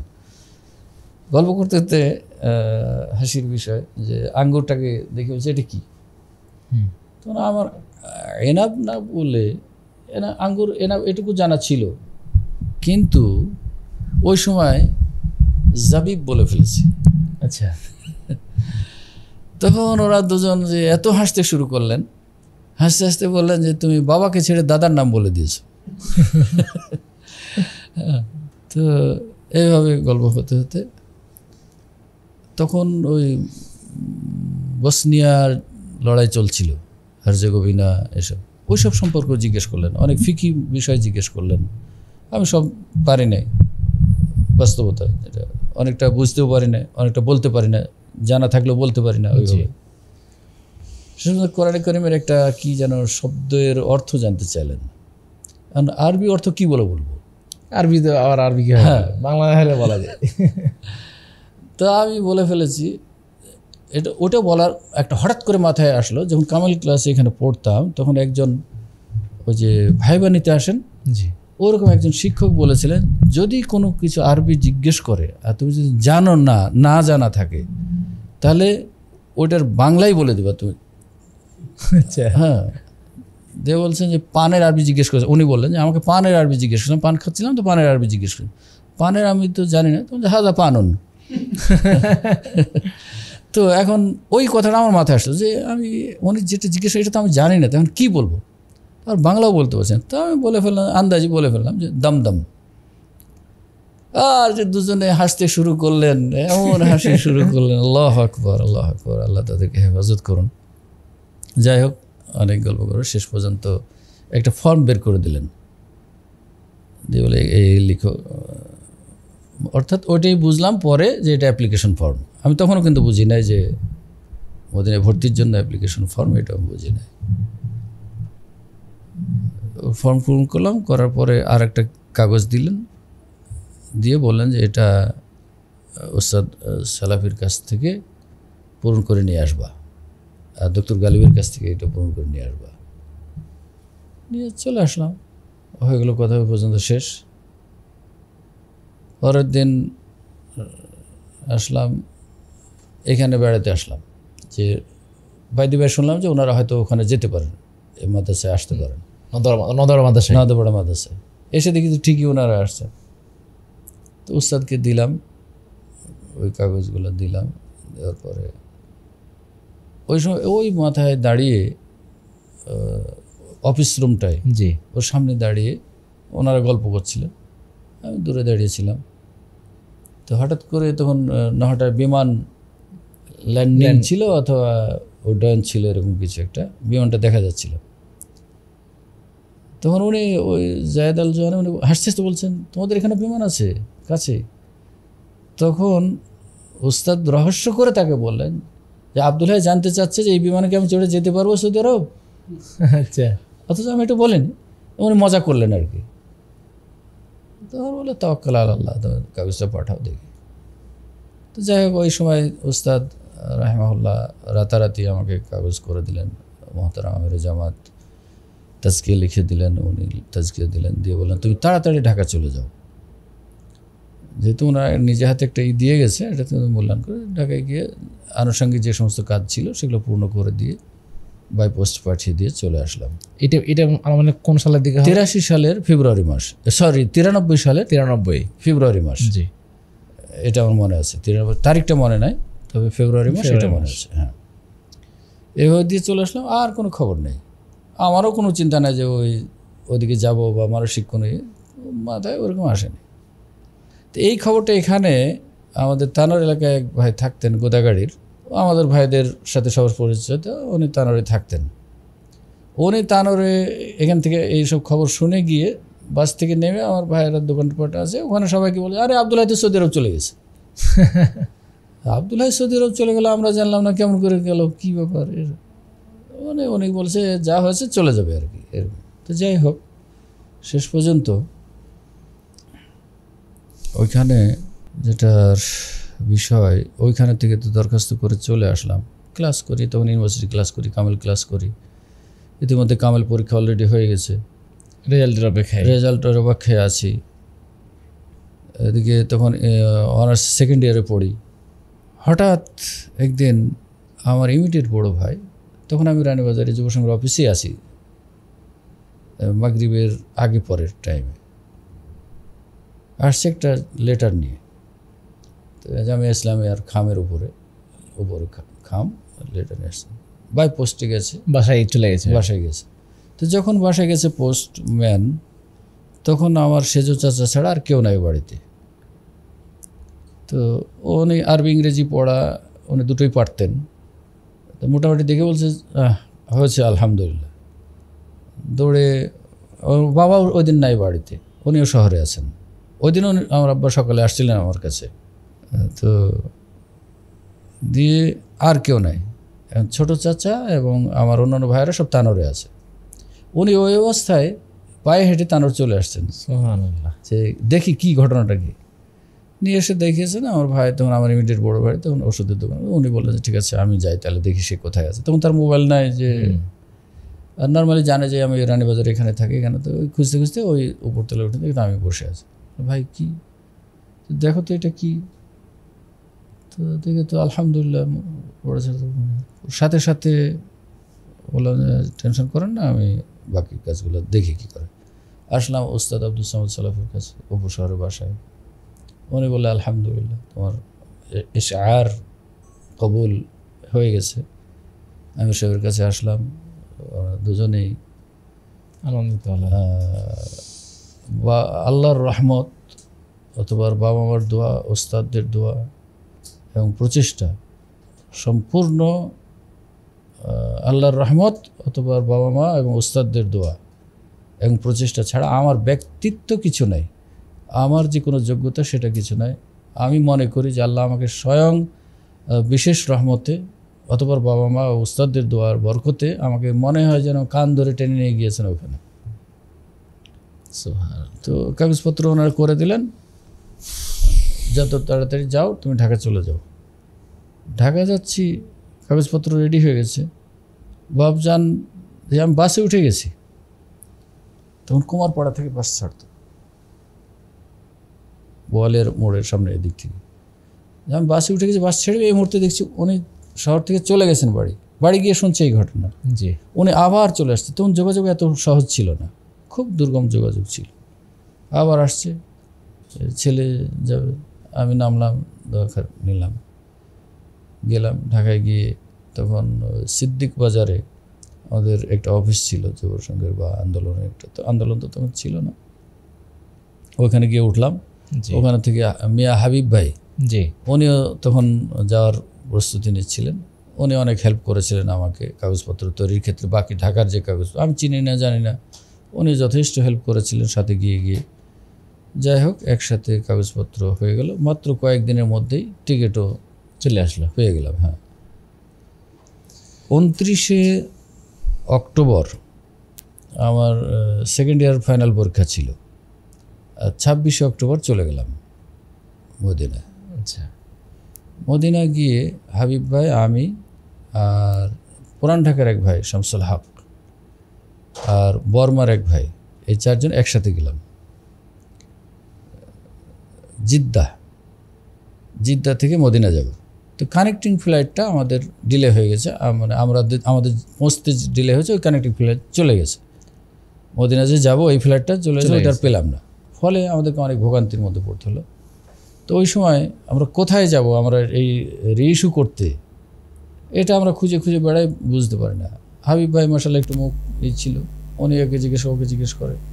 এখন একটা মজার ঘটনা, সেটা হলো যে জিজ্ঞেস করছে সবাইকে এই কথা, ক্ষুধাও লেগেছে, খুব ক্ষুধা লেগেছে। পরে ওই ভিতরে যে ট্রাফিক, এয়ারপোর্টের ভিতরে ট্রাফিক, হ্যাট পরা, ক্যাপ পরা, ওরকম লাগানো, বেশ লম্বা চওড়া। তো হাবিব ভাই ওনাকে জিজ্ঞেস করছে যে টিকিটটা দেখে যে আমরা এখন কোথায় যাব, এরকম জিজ্ঞেস। আরবিতে বলে হলো না, পরে ইংরেজিতে বলতে লাগলো, হলো না, বলে উর্দুতে বলতে লাগলো, হলো না। মানে উনি বুঝেও বুঝছে না, ইচ্ছা করে।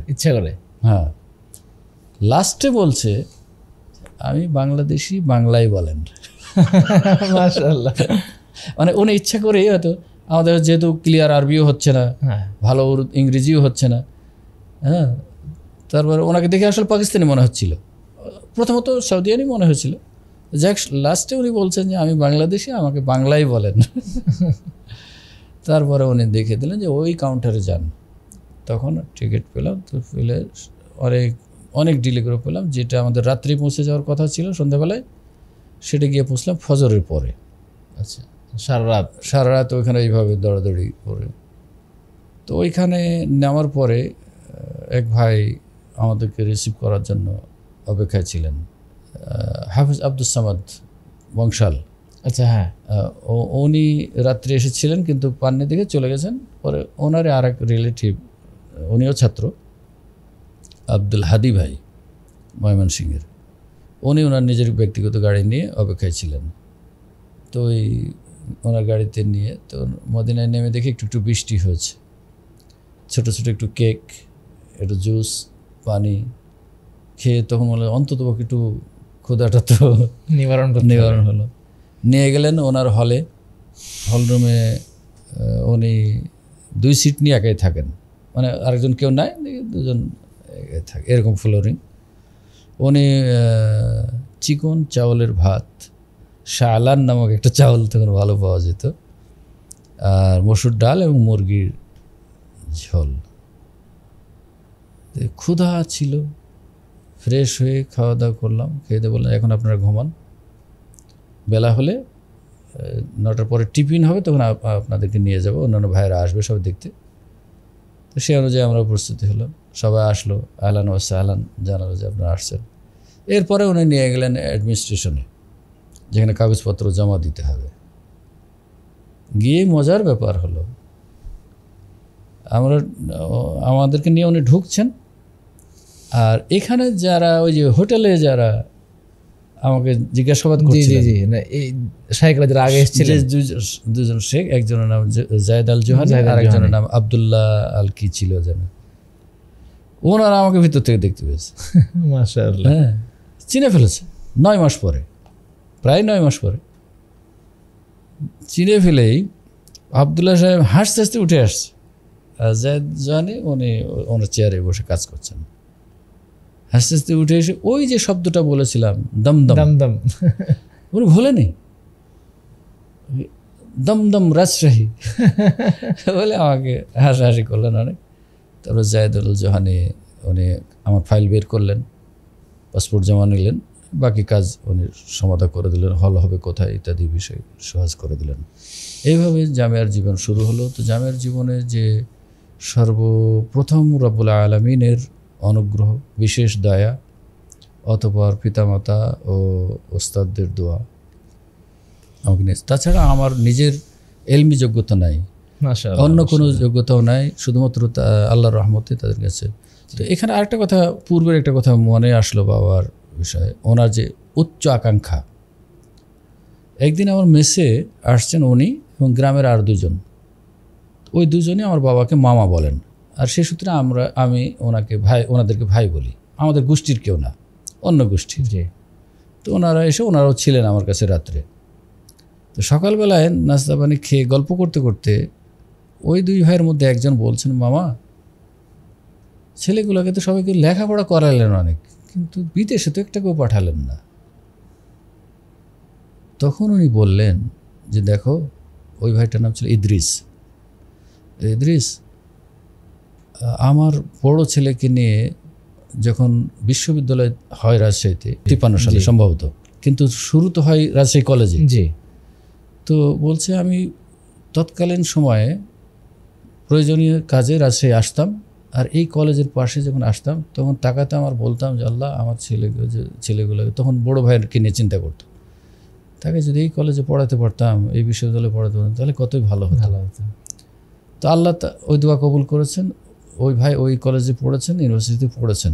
বলছে একে নিয়ে এখন আমার চিন্তা, আমার কথা বলছে, একে নিয়ে এখন আমার চিন্তা যে রাজশাহী বিশ্ববিদ্যালয়ের কথা বলতাম, আল্লাহ তাকে ওই বিশ্ববিদ্যালয়ে নিয়ে গেছে, এবং তাকে বানারসে পড়ানোর চিন্তা করতাম, কিন্তু এখন বানারস বলবো কি সৌদি আরব বলবো, এটা নিয়ে আমি আল্লাহর কাছে দোয়া করছি। তো দোয়া করো যে সে যাবে ইনশাল্লাহ। আল্লাহর ফজল ওই বছরই ওই মেসে থাকতেই আল্লাহ কবুল করে নিল। সুবহানাল্লাহ। তো এই ছিল মদিনা যাওয়ার আমরা প্রাথমিক কথা। লম্বা কথা শুনলাম। তো আমি আবারও বলছি, এখানে এই অনুষ্ঠানে আমার নিজের ব্যক্তিত্ব প্রকাশের জন্য নয়, বরং আমি শুধু আমার দুর্বলতাটা, যে আমি যে ওই সময় ভালো লেখাপড়া করিনি। এরপরে হলো কি, মদিনা যাওয়ার পরে প্রথম ছুটিতে আসলাম, বাবা যে কি খুশি তা বলার অপেক্ষা রাখে না। চলে গেলাম এই এয়ারপোর্টে, দ্বিতীয়বারের কথা বলছি, মানে প্রথম যেদিন গেলাম, প্রথম সফর, সেদিন তো উনি একটা মাইক্রো ভাড়া করেছিলেন এবং গ্রামের 15-20 জন যুবক বৃদ্ধ সবাই আসছিল এয়ারপোর্টে আমাকে রাখতে, এই এয়ারপোর্টে রাখতে। তখন ওই যে উপরে উঠে গ্যালারি ছিল, সবাই উঠে দেখতে পারত। তো আমি লাস্ট প্যাসেঞ্জার ঢুকলাম ভেতরে, সবাই উঠে গেল ধরো না। তো ঢোকার পরে গেটে দাঁড়িয়ে একটু হাত ইশারা করেছিলাম, আমার মাও এসেছিলেন দেখতে। তো যাই হোক, ওইটা তো প্রথমবার। দ্বিতীয়বার যখন আসলাম ছুটিতে, প্রথম ছুটিতে আসলাম, তখন আল্লাহর ফজল কারণ চেহারা সুরত আরও, এমনি আগে থেকে আমি একটু হেলদি ছিলাম বা গোলগাল ছিলাম, চেহারা আরও আল্লাহর ফজল করে ভালো হয়ে গেছিলো। তো দ্বিতীয়বার যখন এই বিমানবন্দর থেকে যাব, আমি যখন ইমিগ্রেশন শেষ করে ঢুকছি, হঠাৎ করে আমার আব্বা হাত ধরে নিলেন। হাত ধরলেন, তো আমি একটু চুমু নিলাম, উনিও চুমু দিলেন, আমিও চুমু দিলাম। দেওয়ার পর বললেন, বাবা আমার জানাজা পড়বে কে? হঠাৎ করে তুমি চলে যাচ্ছ, আমার জানাজা পড়বে কে? আমি বললাম যে এত দূর চিন্তা করতে হবে না, কে কখন মারা যাবে, কার জানাজা কেব, সেটা আল্লাহ রাব্বুল আলামিন জানেন, এত দূর চিন্তা করতে হবে না। এই বলে চলে গেলাম, আর দেখা।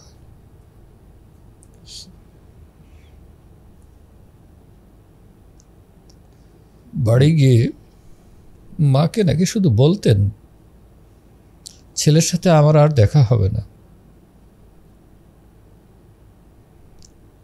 ছেলের বিয়ে দেওয়ার শখ ছিল অনেক। এখানে তার আগের ওই বছরেই আমাদের যে তাবলিগ ইজতেমা, এই ইজতেমায় ময়দানে তৎকালীন যুব সংঘের সভাপতি ছিলেন হারুন হোসেন জি, ওনার বিয়ে হয়েছিল এখানে অধ্যক্ষ আব্দুস সামাদ সালাফি কুমিল্লার মেয়ের সাথে। এই বিয়ের পদ্ধতিটা ওনার কাছে নাকি খুব ভালো লেগেছিল। তো উনি মায়ের কাছে বলতেন যে আমার তো খুব ইচ্ছা, এবার আব্দুল হাই আসলে আমি ওইভাবে ওইখানে বিয়ের ব্যবস্থা করব, কিন্তু আর হলো না। বারবারই বলতেন মাকে যে আমি মনে হয় আর দেখতে পাবো না, তুমি বেঁচে থাকলে দেখো, ছেলের বউ দেখো, ছেলেকেও দেখো। আল্লাহ তা জান্নাতবাসী করুক, আল্লাহ তুমি তাদেরকে জান্নাতবাসী করো। আর দেখতে পাইনি। চলে পরে মারা গেছেন এটা আব্দুস সামাদ ভাই ঢাকা, এবং আমানুল্লাহ ভাই, হাবিব ভাই, ওনারা কোনোভাবে এখান থেকে খবর পেয়েছেন, কিন্তু আমাকে ওনারা জানাননি। সামনে পরীক্ষা, হঠাৎ করে একদিন একটা চিঠি পেলাম, বাবা মারা যাওয়ার সম্ভবত 21 দিন পরে চিঠি পেলাম। আমাদের আমির সাহেবের হাতের লেখা চিঠি, ওনার প্রেরক রাসূল গালিব সাহেবের চিঠি। এটা তো আমার জন্য তো অনেক অনেক বড়, এত বড় মাপের মানুষ আমাকে একটা চিঠি লিখেছেন, এটা তো খুবই একটা আনন্দের বিষয়। কিন্তু কী লিখেছেন সেটা তো তখন আমি জানছি না। খুলে পড়তে শুরু করলাম। বলছে, তোমার বাবাকে আমি জীবিত অবস্থায় চিনতে পারিনি। উনি আমাকে জীবিত অবস্থায় অনেকবার তার বাড়ি যাওয়ার জন্য আহ্বান করেছেন, কিন্তু আমার যাওয়ার সুযোগ হয়নি। আজকে তার দাফন কার্যে মৃত্যুর ডাকে সাড়া দিয়ে এখানে যেতে আমি বাধ্য হলাম। তোমার বাবার জানাজা আমি শেষ করে আসলাম।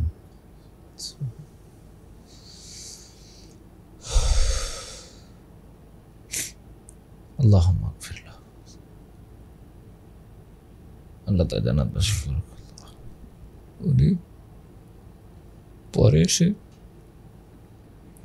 ভাইদের কাছে শুনলাম, এখানেও উনি জানাজার ব্যবস্থা করেছিলেন, এখানেই তাকে গোসল করাইছেন, এখানে জানাজা হচ্ছে। এরপরে গেছে মোহতারাম আমির সাহেব, ওখানে গিয়ে কথা বলেছেন কিছু, সেখানে ওই কথাটাই বলেছেন যে আমি আসলে ওনাকে চিনতে পারিনি। আজকে এসে ওনার জনপ্রিয়তা দেখে ওনাকে বুঝলাম, অনুভব করলাম যে উনি আসলে কেমন। উনি আমাকে বহুবার ডাকার চেষ্টা করেছেন, আসার জন্য অনুরোধ করেছেন, আমি গুরুত্ব দিইনি লোকটাকে। তবে তখন ইজতিমার জন্য 1 বস্তা আলু তলব করলে উনি 5-10 বস্তা পাঠিয়ে দিতেন। 1 বস্তা চাউল চাইলে উনি 5-10 বস্তা চাউল পাঠিয়ে দেওয়ার চেষ্টা করতেন। লোকটাকে আসলে আমি জীবন দশায় মূল্যায়ন করতে পারিনি, এরকম নাকি বক্তব্য আমির সাহেব দিয়েছিলেন। তো সেই হিসাবে আমি আসলে সকলের কাছেই, উস্তাদ মাশায়েখদের কাছে ঋণী। তারা আমাকে যেভাবে ভালোবাসতেন, যেভাবে স্নেহ দিয়েছেন, সকল যে প্রতিষ্ঠানেই গিয়েছি সব উস্তাদগণই কেন যেন আমাকে এত ভালোবাসতেন, আমার প্রতি এত সুনজর রাখতেন। আর বাবা মা, এই জন্য আমি আবারও বলছি, যারা ভবিষ্যতে এখন ছাত্র আছেন, অলসতা ছাড়তে হবে। ওই রানীবাজারে যখন যুব সংঘের অফিস ছিল, আমি ওখানে ছাত্র ছিলাম, মোহতারাম আমিরে জামাত আমাকে একদিন বললেন, তুমি এত অলস কেন? অলসতা ছাড়ো। অলস মানুষ দুনিয়াতে নিজের জন্য কিছু করতে পারে না, ভবিষ্যতের জন্য কিছু রেখে যেতে পারে না। তুমি আলসামি ছাড়ো। এই নসিহাতটা আমি স্মরণ করি, কিন্তু বাস্তবায়ন করতে পারিনি। অলসতা আমাকে এমনভাবেই ঘিরে ফেলেছে যে আমি আসলে একটু আরামপ্রিয় বেশি, ছোট থেকেই ঘুম বেশি। এরপরে তো দেখি আমরা, যখন আপনি বিদেশ থেকে দেশে আসেন অল্প সময়ের ছুটিতে, এরপরে তো মাশাআল্লাহ বেশ লম্বা লম্বা সফর করেন, আলহামদুলিল্লাহ। চেষ্টা করি যেন আল্লাহ আমাকে যতটুকু আমানত দিয়েছেন, উস্তাদ মাশায়েখদের দোয়া, অতঃপর বাবা মায়েদের দোয়া, এটাকে আমি একটা উসিলা হিসাবে মনে করি যে আল্লাহ যদি এই দাওয়াতি উসিলায় আমার জীবনের গুনাহ মাফ করেন, আমার উস্তাদগণ পিতামাতাকে আল্লাহ যেন এই উসিলায় মাফ করেন, সেই জন্য আমি সুযোগ পেলেই চেষ্টা করি দাওয়াতি কাজে কোথাও কোনো ভাই আহ্বান করলেই নিজে থেকেও যাওয়ার চেষ্টা করে থাকি। আর এইভাবে মদিনা জীবন শেষ হলো। কথা হলো যে বাবা যে বছর মারা গেলেন, আসলাম, এসে গেলাম, এরপর থেকে যে আমার মাথায় একটা মানে কেন যেন একটা পেরেশানি, দুশ্চিন্তার ভাব জোরালোভাবে চেপে বসলো। আমি আর পড়ালেখা করে আগাতেই পারছি না কোনোভাবে। শুধু মনে হতে লাগলো আমার জন্য যিনি রাত দিন দোয়া করতেন তিনি তো আর নাই। তারপর মনে হয় আমি আর দোয়া পাচ্ছি না। এই যে দুশ্চিন্তা হতে লাগলো, রেজাল্ট খারাপ হতে শুরু করলো, এমনকি পাশও করতে পারি না, এরকম অবস্থা হয়ে গেল। শুধু ওই একই চিন্তা যে তাহলে কি আমার বাবা চলে গেলেন মানেই আমার কাছ থেকে রহমত চলে যাচ্ছে নাকি? কোনোভাবেই আগাইতে পারি না, যতই চেষ্টা করি না, হয় না। অবশ্যই শেষ পর্যন্ত আল্লাহ রাব্বুল আলামিন যেভাবে হোক সেখান থেকে পাশ করে নিয়ে আসলেন। সেই জন্য ভাইদেরকে বলি, যারা এটা শুনবেন ভবিষ্যতে, বাবা মায়ের কথাকে মূল্যায়ন করতে হবে, উস্তাদদের মূল্যায়ন করতে হবে, আর অলসতা পরিহার করতে হবে। আমি বাবা মায়ের অফুরন্ত দোয়া পেয়েছি তাদের জীবদ্দশায়, উস্তাদদের দোয়া পেয়েছি, কিন্তু অলসতা আমাকে একটু যতদূর আগার কথা ছিল ততদূর আগাতে পারেনি অলসতার কারণে। এই জন্য বলি, যারা এখনও আছি, লেখাপড়া করছি, তারা একটু অলসতা দূর করি, উস্তাদদের শ্রদ্ধাভাজন ব্যক্তিদের সম্মান করি, এলমের সাথে সম্পৃক্ততা বজায় রাখার চেষ্টা করি, তাহলে আল্লাহ রাব্বুল আলামিন মর্যাদা দুনিয়া এবং আখিরাতে বাড়াবেন ইনশাআল্লাহ। জাযাকাল্লাহু খায়রান। জাযাকুমুল্লাহু খায়রান। শেখ, আমরা দীর্ঘক্ষণ ধরে আপনার কথা শুনছিলাম আলহামদুলিল্লাহ, এবং সরাসরি জীবন্ত কাহিনীগুলো আমরা শুনছিলাম মাশাআল্লাহ। সর্বশেষ আপনি যেগুলো বলছিলেন যে আপনার জীবনের যে সমস্ত জিনিসগুলা অন্যরা যেন আরও বেশি ভালো করতে পারে, উল্লেখযোগ্যভাবে যদি আর দু একটা কিছু বলতেন, এরপরে আমরা শেষ করবো ইনশাআল্লাহ। কয়েকটি পয়েন্টে যদি বলি, আমি আবারও বলছি, আমার ব্যর্থতা থেকে, আবেগ থেকে আমি কথাগুলি বলছি। আমি যদি সত্যিকার অর্থেই মেধা যে একবারে খারাপ ছিল তা নয়, কিন্তু সত্যিকার অর্থে যদি আমি পরিশ্রমী হতাম, তাহলে হয়তো আল্লাহ রাব্বুল আলামিন আমাকে যতদিন নিয়ে এসেছেন আলহামদুলিল্লাহ, কিন্তু আরও হয়তো উন্নতি হতো। এই জন্য বলি যে ভাইরা, যারা আপনারা শুনবেন, শুধুমাত্র দুনিয়া লাভের জন্য লেখাপড়া না করি, কেননা দুনিয়া লাভের জন্য লেখাপড়া করে বহু ছাত্র উচ্চ শিক্ষিত আছে, অনেক বড় বড় ডিগ্রিধারী আছেন যাদের কোনো কর্মসংস্থান নাই। জি।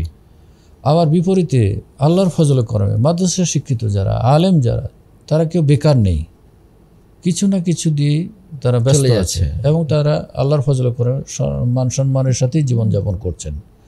এই জন্য আমার ওই বাবার নসিহতটাই আমি অন্যদের করতে চাই যে শুধু দুনিয়া লাভের জন্য লেখাপড়া নয়, সনদের জন্য লেখাপড়া নয়, বরং আল্লাহর সন্তুষ্টির জন্য দিন শিখি এবং মানি, তাহলে আল্লাহ রাব্বুল আলামিন জীবন জীবিকার ব্যবস্থা দিবেন, সম্মান বৃদ্ধি করবেন, ইনশাআল্লাহ উপকার হবে ইনশাআল্লাহ।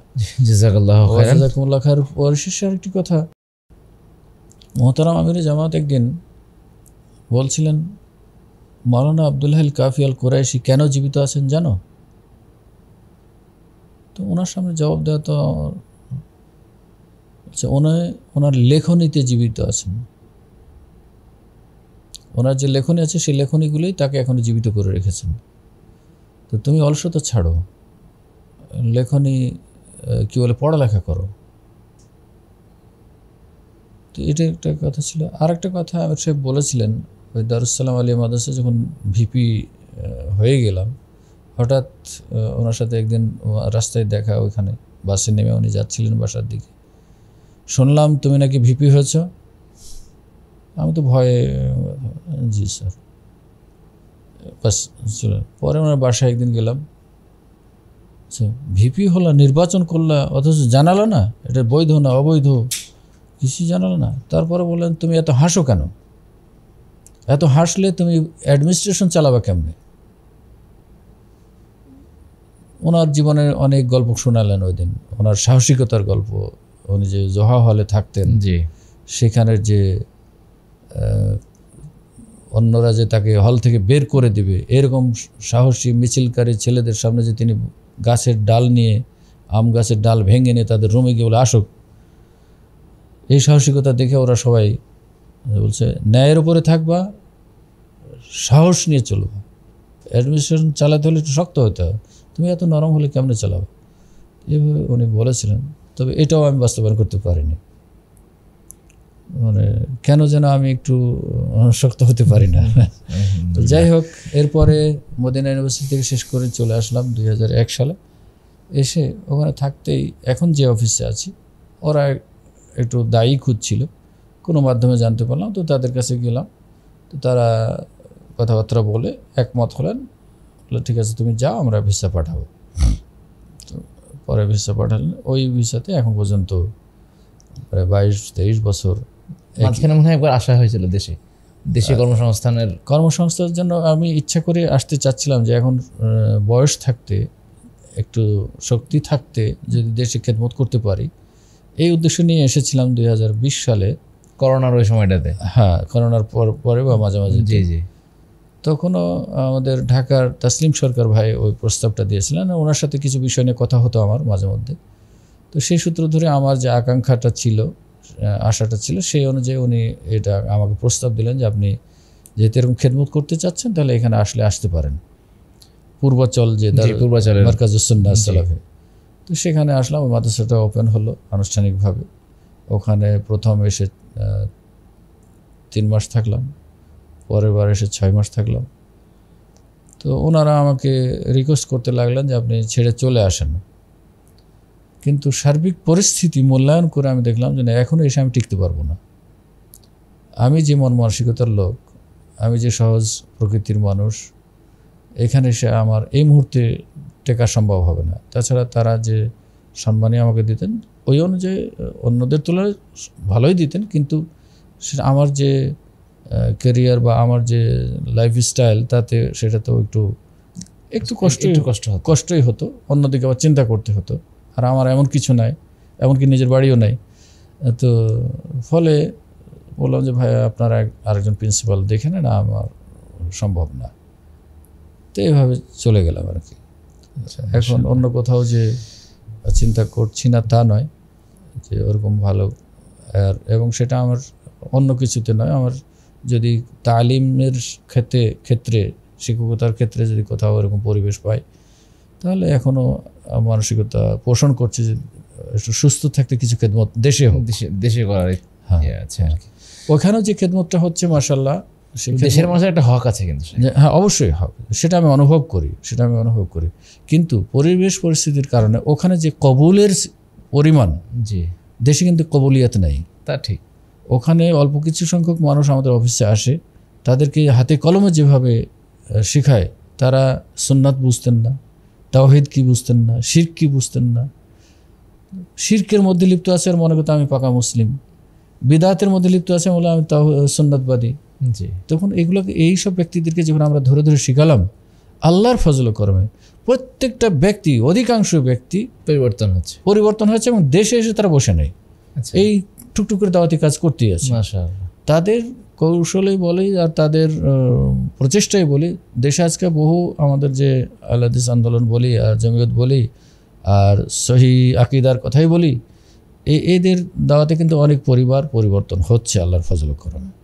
সুতরাং সৌদি আরবের এই খেদমতটাকেও আমরা আল্লাহর নিয়ামত হিসাবে নিতে পারি আর কি। জাযাকুমুল্লাহু খায়রান। আর অলসতার দিক থেকে আরেকটা বলি, সেটা হচ্ছে যে মুহতারাম আমির জামাতের ওই কথা শুনে আমার একটু লেখার প্রতি আগ্রহ হয়েছিল। ওদিনে ছাত্র জীবনে প্রথম একটা লেখা লিখলাম, তাওবা আন-নাসুহা। তো সেটা আমার অফিস প্রথম ছাপলো। তারপর আরেকটু আগ্রহ জাগলো, একদিন একটা লেকচার শুনছিলাম এই 12ই রবিউল আউয়াল কেন্দ্রিক, আচ্ছা, টিভিতে, জি, সম্ভবত এনটিভি ছিল।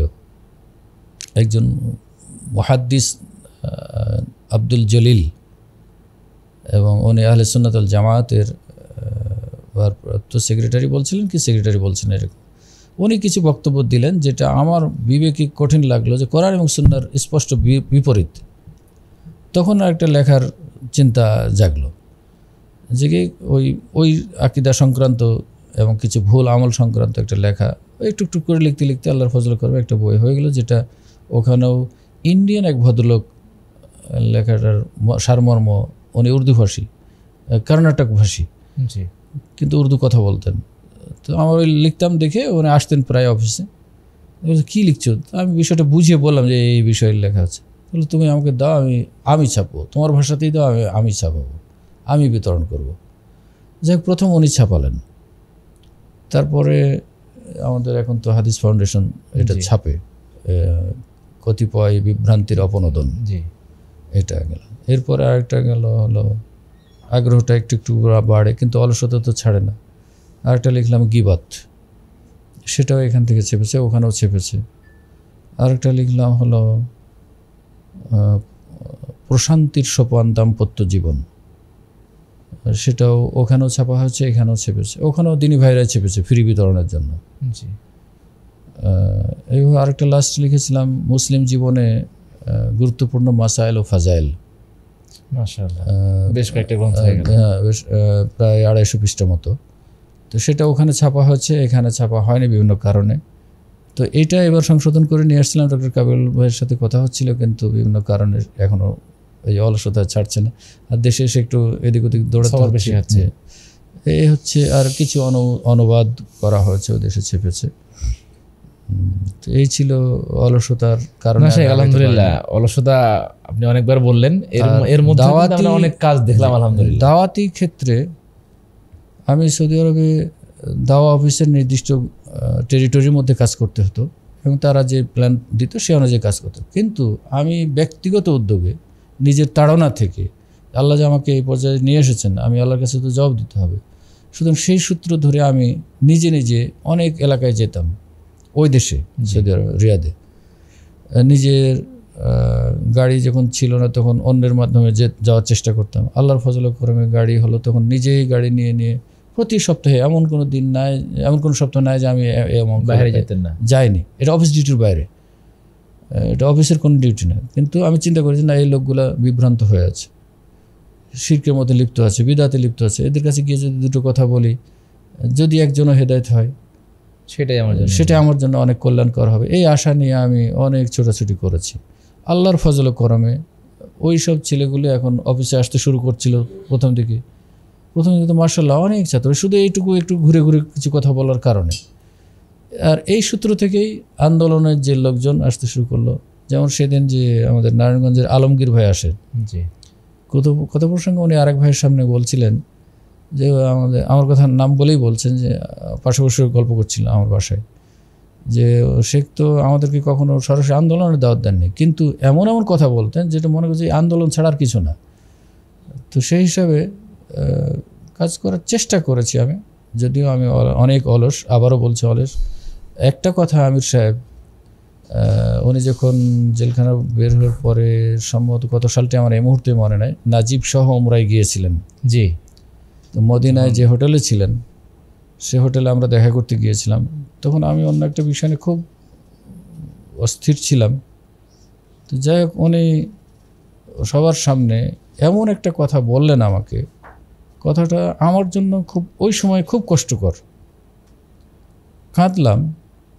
কিন্তু পরক্ষণে আবার ভাবলাম যে উনি কেন আমাকে এত আঘাত করে বললেন। উনি আমাকে লজ্জা দেওয়ার জন্য বলেননি, উনি আমাকে কষ্ট দেওয়ার জন্য বলেননি, নিজে নিজেই সিদ্ধান্ত নিলাম। এই কথাটা তো আসলে আমার জন্য একটু লজ্জাস্কর এবং কষ্টকর, কিন্তু উনি বলেছেন, তার মানে উনি আমাকে লজ্জা দেওয়ার জন্য বলবেন এটা আমি মনে করি না, উনি আমাকে কষ্ট দেওয়ার জন্য বলবেন এটা আমি মনে করি না। বরং এইটা থেকে উনি বিপরীতে আমাকে এগিয়ে নিয়ে যাওয়ার জন্য বলেছেন। আমার মনে নিজেই সিদ্ধান্ত নিলাম যে না, নিশ্চয়ই উনি এই কথাটা বলেছেন আমাকে, তার মানে আমাকে আরও কিছু কাজ করতে হবে। তো সেটা আমি কাউকে বলিনি এখনো। আচ্ছা, ওইখানে যারা ছিলেন তারা শুনেছে, কেউ মনে আছে কিনা আছে জানি না, তো বলতেও চাই না। উনি যেটা বলেছেন আমি মনে করি উনি আমার কল্যাণের জন্য বলেছেন, আর অবশ্যই কল্যাণের জন্যই বলেছেন, এবং তাতে আমার কিছু কল্যাণ হয়েছে বলে আমি মনে করি, চেষ্টা করি। তো সেই হিসাবে ওস্তাদ গুরুজনদের কথা সবসময় হয়তো ভালো না লাগলেও ভালো মনে করতে হবে, মনে করতে নিশ্চয় উনি আমার কোনো কল্যাণের জন্যই বলেছেন। জি, জাযাকুমুল্লাহু খায়রান। বারাকাল্লাহু ফিকুম। আর কি জাযাকাল্লাহু খায়রান। আমরা অনেক দিনের শুনলাম আলহামদুলিল্লাহ, এবং আপনিও বেশ খোলামেলায় বলছিলেন কথা। হ্যাঁ, একদমই খোলামেলাই বললাম। আবারও বলছি যে এরকম কোনো সাক্ষাৎকার দেওয়ার মতো আমার কোনো যোগ্যতা নাই, কিন্তু শুধুমাত্র আপনাদের আহ্বানে আর আমার এই দুর্বলতার থেকে যেন কেউ শিখতে পারে যে আমার মতো দুর্বল হয় না, বরং আল্লাহ যে মেধা দিয়েছেন, চিন্তা দিয়েছেন, সেটাকে শ্রমের মাধ্যমে যেন আমরা এগিয়ে নিতে পারি নিজেকে, শুধু দুনিয়ার জন্য নয় বরং দিনকে সামনে রেখে ইখলাসের সাথে যদি লেখাপড়া করি তাহলে আল্লাহ দুনিয়াও দিবেন, আখিরাতও দিবেন। এটুকু আমি সর্বশেষ আহ্বান রাখতে চাই সকলের কাছে। জাযাকুমুল্লাহু খায়রান। শেখ, আপনার অসংখ্য ধন্যবাদ, অনেকক্ষণ সময় দিলেন। আলহামদুলিল্লাহ, আপনাকেও এবং আপনার সাথে যারা আজকে এই অনুষ্ঠান ধারণের ক্ষেত্রে সহযোগিতা করছেন, যারা প্রতিষ্ঠা করেছেন, যারা সার্বিক পরিচালনার ক্ষেত্রে চিন্তা, চেতনা, মেধা, অর্থ দিয়ে করছেন প্রকৃত দিন শেখার জন্য, আল্লাহ আমাদের সকলকে কবুল করুন। বারাকাল্লাহু ফিকুম। প্রিয় দর্শক, আমরা দীর্ঘক্ষণ ধরে শুনছিলাম শায়েখের ব্যক্তিগত কথাগুলো, এবং সেগুলো আমাদের জীবনে বাস্তবায়ন করা যায় কিভাবে, এবং আমাদের জীবনে কীভাবে উপকারে আসবে, আমরা সেই জিনিসগুলো আশা করা যায় তখন পর্যন্ত আমরা বুঝতে পেরেছি ইনশাল্লাহ। আমরা শায়েখের কাছ থেকে তার নরম দিল এবং তার বিনয়তা, নম্রতা, এই সমস্ত দিকগুলো নিতে পারি আলহামদুলিল্লাহ, এবং চেষ্টা করব আমাদের কার্যক্রমের মধ্যে খলুসিয়াত, ইখলাস, এই সমস্ত জিনিসগুলো নিয়ে আসার, এবং পরকালকে সামনে রেখে শুধুমাত্র সার্টিফিকেট অর্জনের জন্য নয়, আমরা জ্ঞান অর্জনের জন্য পড়াশোনা করি। মহান আল্লাহ তাআলা আমাদের সবাইকে সেই তৌফিক দান করুন, আল্লাহুম্মা আমিন। আমাদের সবাই যেন দোয়া করবেন, এবং পরবর্তী প্রোগ্রামটি দেখার জন্য আহ্বান জানিয়ে আজকের পর্বটি আমরা এখানে শেষ করছি। সুবহানাকা আল্লাহুম্মা বিহামদিকা, আশহাদু আল্লা ইলাহা ইল্লা আনতা, আস্তাগফিরুকা ওয়া আতুবু ইলাইক। আসসালামু আলাইকুম ওয়া রাহমাতুল্লাহি ওয়া বারাকাতুহু।